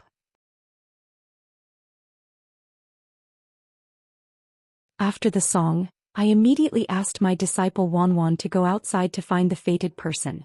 Unfortunately, she was misled by the skin and asked the wrong person. I asked him to stand for a while and he took the initiative to leave. He was also a rare smart person. I asked him to stand for a while and he took the initiative to leave. This sentence conveyed too much content. In the eyes of Fang Yan, these two were the smartest people in the world. Later, I asked around and found out that an interesting thing happened at the Maple Leaf Club at that time. Fang Yan touched his nose and quickly changed the topic. He said with a smile, "I finally met him today. People who meet each other will meet again. This is God's will." "Yes, this is God's will. Fortunately, your performance that day was so obvious. Otherwise, how could I find you in the vast sea of people?" "Why did you find me?" "To get rid of the knot in my heart," Luqi said. "Knot in your heart?" Fang Yan was startled. "What knot in our heart?" "Fang Yan, come here. The screen is not for the fated." Luqi's voice came. Fang Yan was excited again. Lu Qi invited him over. He could finally meet the legendary Lu Qi. Fang Yan clenched his fists and walked through the screen. As soon as he walked over, he was greeted by a pair of beautiful and deep eyes like the stars in the sky. Her facial features weren't stunning. Her eyes weren't big enough, her nose wasn't straight enough, her lips weren't thin enough, and her chin wasn't sharp enough. However, when these inadequacies were combined together, the beauty they displayed was multiplied exponentially. The longer one looked at her, the more beautiful she became. She was dressed in a classic white robe that dragged on the ground. The hem of the white robe was embroidered with a crane spreading its wings. The crane was vivid and lifelike, as if it could break out of the dress at any time. She held a simple green flute in her hand. The green color of the bamboo itself had not faded, but it was smooth and bright after being caressed. It seemed that Lu Qi liked this bamboo flute very much. It was said that Lu Qi liked flowers, all kinds of flowers. Expensive, ordinary, bright, fragmented, and even nameless wildflowers on the mountain paths. As long as the music addict was around, there would be a myriad of fragrances surrounding it, and the atmosphere of spring would be overflowing. Fang Yan stared at Lu Qi with wide eyes and asked, "Who are you?" "I am Lu Qi. Why are you so young?" Fang Yan couldn't help but ask the question in his heart. Lu Qi had been famous for decades. In his mind, even if she was not a doddering old woman, she was still a very young old woman. It was because of this thought that Fang Yan did not look forward to meeting Lu Qi now. It seemed that she was so young. A girl? A woman? This question is very rude. Lu Qi smiled and said softly, "I am sorry. I know it is taboo to ask a woman's age. I am just curious, how do you maintain your beauty? What brand of cosmetics do you usually use?" "I don't use cosmetics." Lu Qi smiled and said, "I just pay attention to my diet. I eat wild fruits and grains, use flowers to make tea and wine to drink, play the flute and the zither, and read ancient and modern classics. I am not bothered by external affairs and am not tempted by fame and fortune. Naturally, I can stay young forever." Fang Yan squinted his eyes and smiled, saying, "If my two friends outside knew that I came in and talked to Lu Qi about beauty, they would probably break down. Clothing, food, shelter, and transportation are the foundation of life. Is there anything more precious than these four things? There really isn't." Fang Yan smiled and said, "That is why we are talking about the greatest invention of mankind. Right, I have another question to ask you. As the Lu Qi of Wuxia's 7 addicts, do you usually feel a lot of pressure?" Lu Qi pursed her lips and smiled again, saying, "Fang Yan, you are really an interesting person. You used a line from Tang Bo, who touches the autumn fragrance. I have also seen this movie. I like it very much."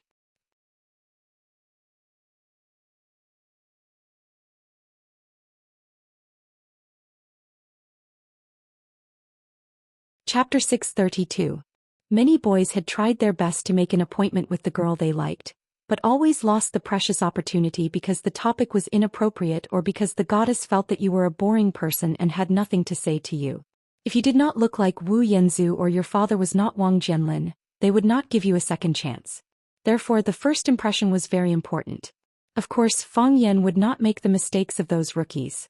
As the #1 Prince Charming of Swallow Dock, he had a lot of experience in picking up girls and being picked up. He knew what the goddesses wanted with just one look.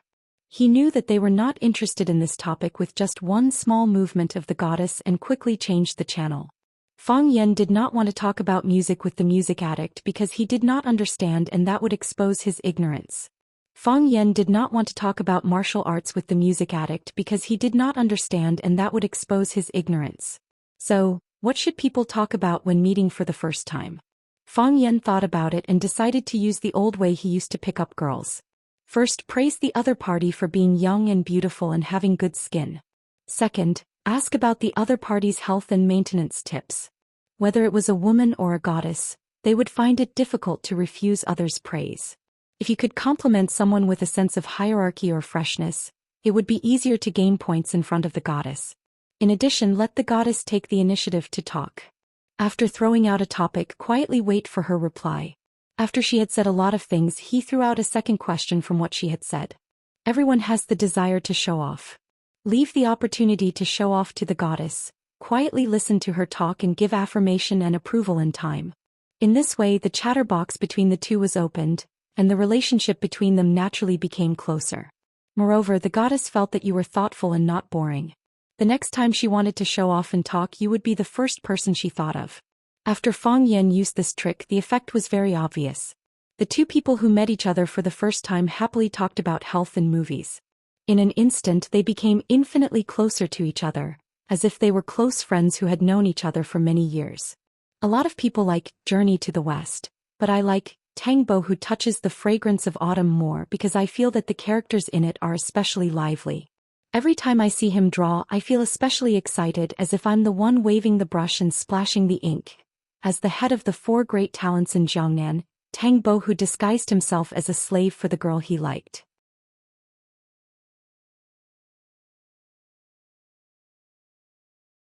When the Hua family was in crisis, he stepped forward bravely and stunned the audience with his spear. He almost catered to all the fantasies of women. He played out the story of Cinderella and the domineering president in the most unconventional way. Moreover, even though he knew that the domineering president already had 7 or 8 wives before him, he did not feel the slightest disgust. Instead, he had infinite sympathy for the domineering president in the history. Actually, Master Xing has another movie that's not bad. It's called Death Inquisitor. Although it's not as well known as the other movies, the interpretation of the human heart and the changes in the male lead's mental journey are very interesting. The biggest change in his mental journey was God of Cookery. The ups and downs of life are just like that.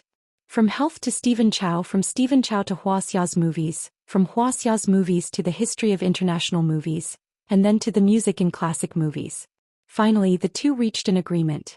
If Fang Yan was the male lead in a movie, Lu Qi would accompany the music in his movie. This was something that Lu Qi had never done before. Her music was independent and pure. She disdained to be associated with anything. It was a well-deserved protagonist.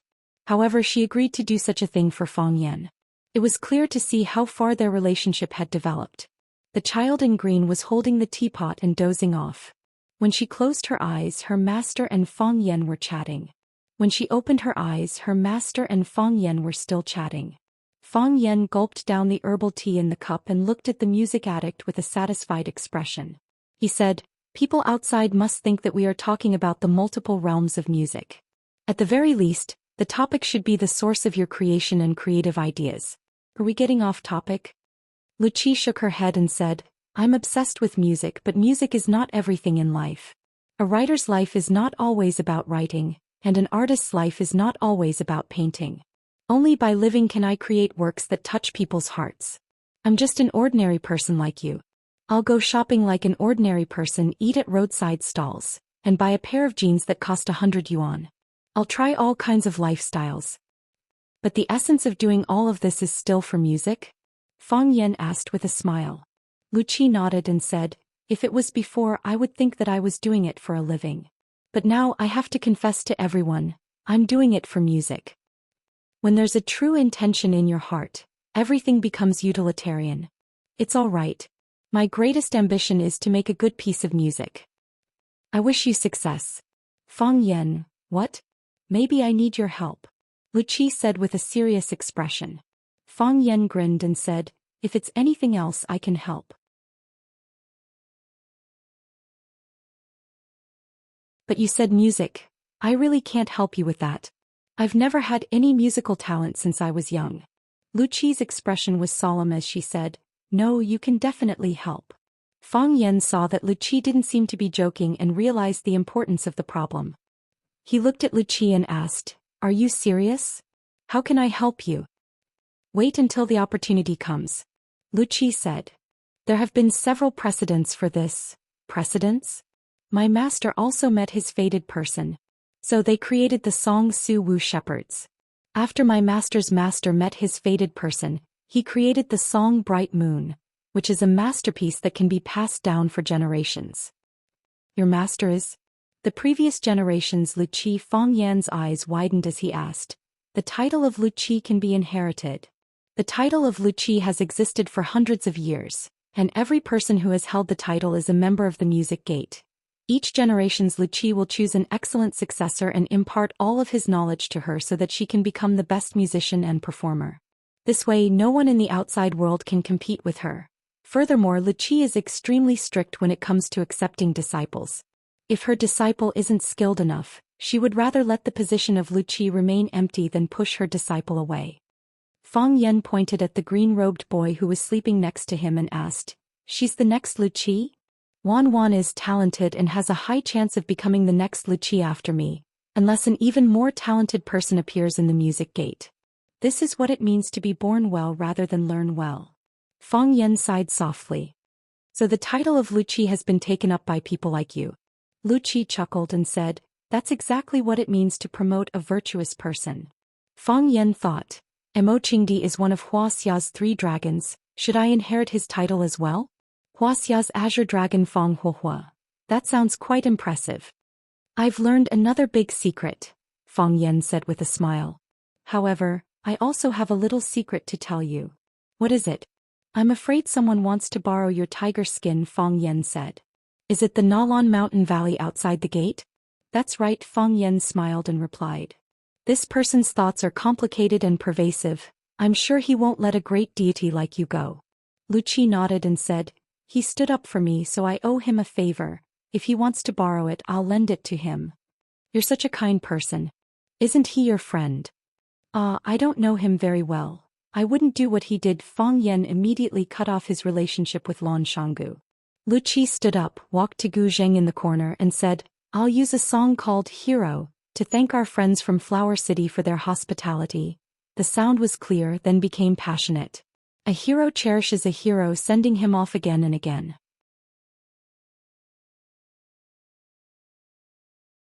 The blue-clothed child sent Fang Yan out. Fang Yan smiled and nodded at her. "This child will be the future Lu Qi. This kind of thing. It's definitely done behind the scenes." Lan Shanggu came up and asked, "Did Miss Lu Qi invite us in?" Fang Yan shook his head. Lan Shanggu's expression was full of regret, saying, "I prepared such a generous gift for her, but I don't even have a chance to see her. She said to thank our friends from Flower City for their hospitality, so she gave us a song called Hero." Lan Shanggu laughed and said, "So Miss Lu Qi knows me. She called me Hero." This was a man who was easily satisfied. Bang! A huge figure was thrown into the courtyard. Bang! Another black figure was thrown in. The black-clothed men guarding the arched door couldn't retaliate at all. They were silently thrown out like sandbags. Lan Shanggu's expression was gloomy, saying, "The Qin family is too arrogant." While saying so, he strode towards the arched door. Fang Yan and the willow tree looked at each other, then they also followed. A middle-aged man wearing a flowery long gown strode over, casually waving his hand. The black-clothed men who tried to stop him fell to the side. 1 man and 1 horse. It seemed like they couldn't be stopped by 1,000 men. Lan Shanggu raised his sword and stood in front of the flowery-robed man, shouting, "Who dares to break into my Blue Mountain Club? Get the hell out of here." "I'm a love-struck fool," the middle-aged man said with a gentle voice. Lan Shanggu laughed loudly, saying, "Ha, I've never seen someone call themselves a love-struck fool." Lan Shanggu's laughter slowly stopped, looking at the middle-aged man in disbelief, asking in a low voice, "What did you just say? Who are you?" "I'm a love-struck fool," the middle-aged man said again. You're tuning in to the Zhou Xian's Legacy YouTube channel. Don't forget to subscribe and join us on this journey to catch the most captivating stories.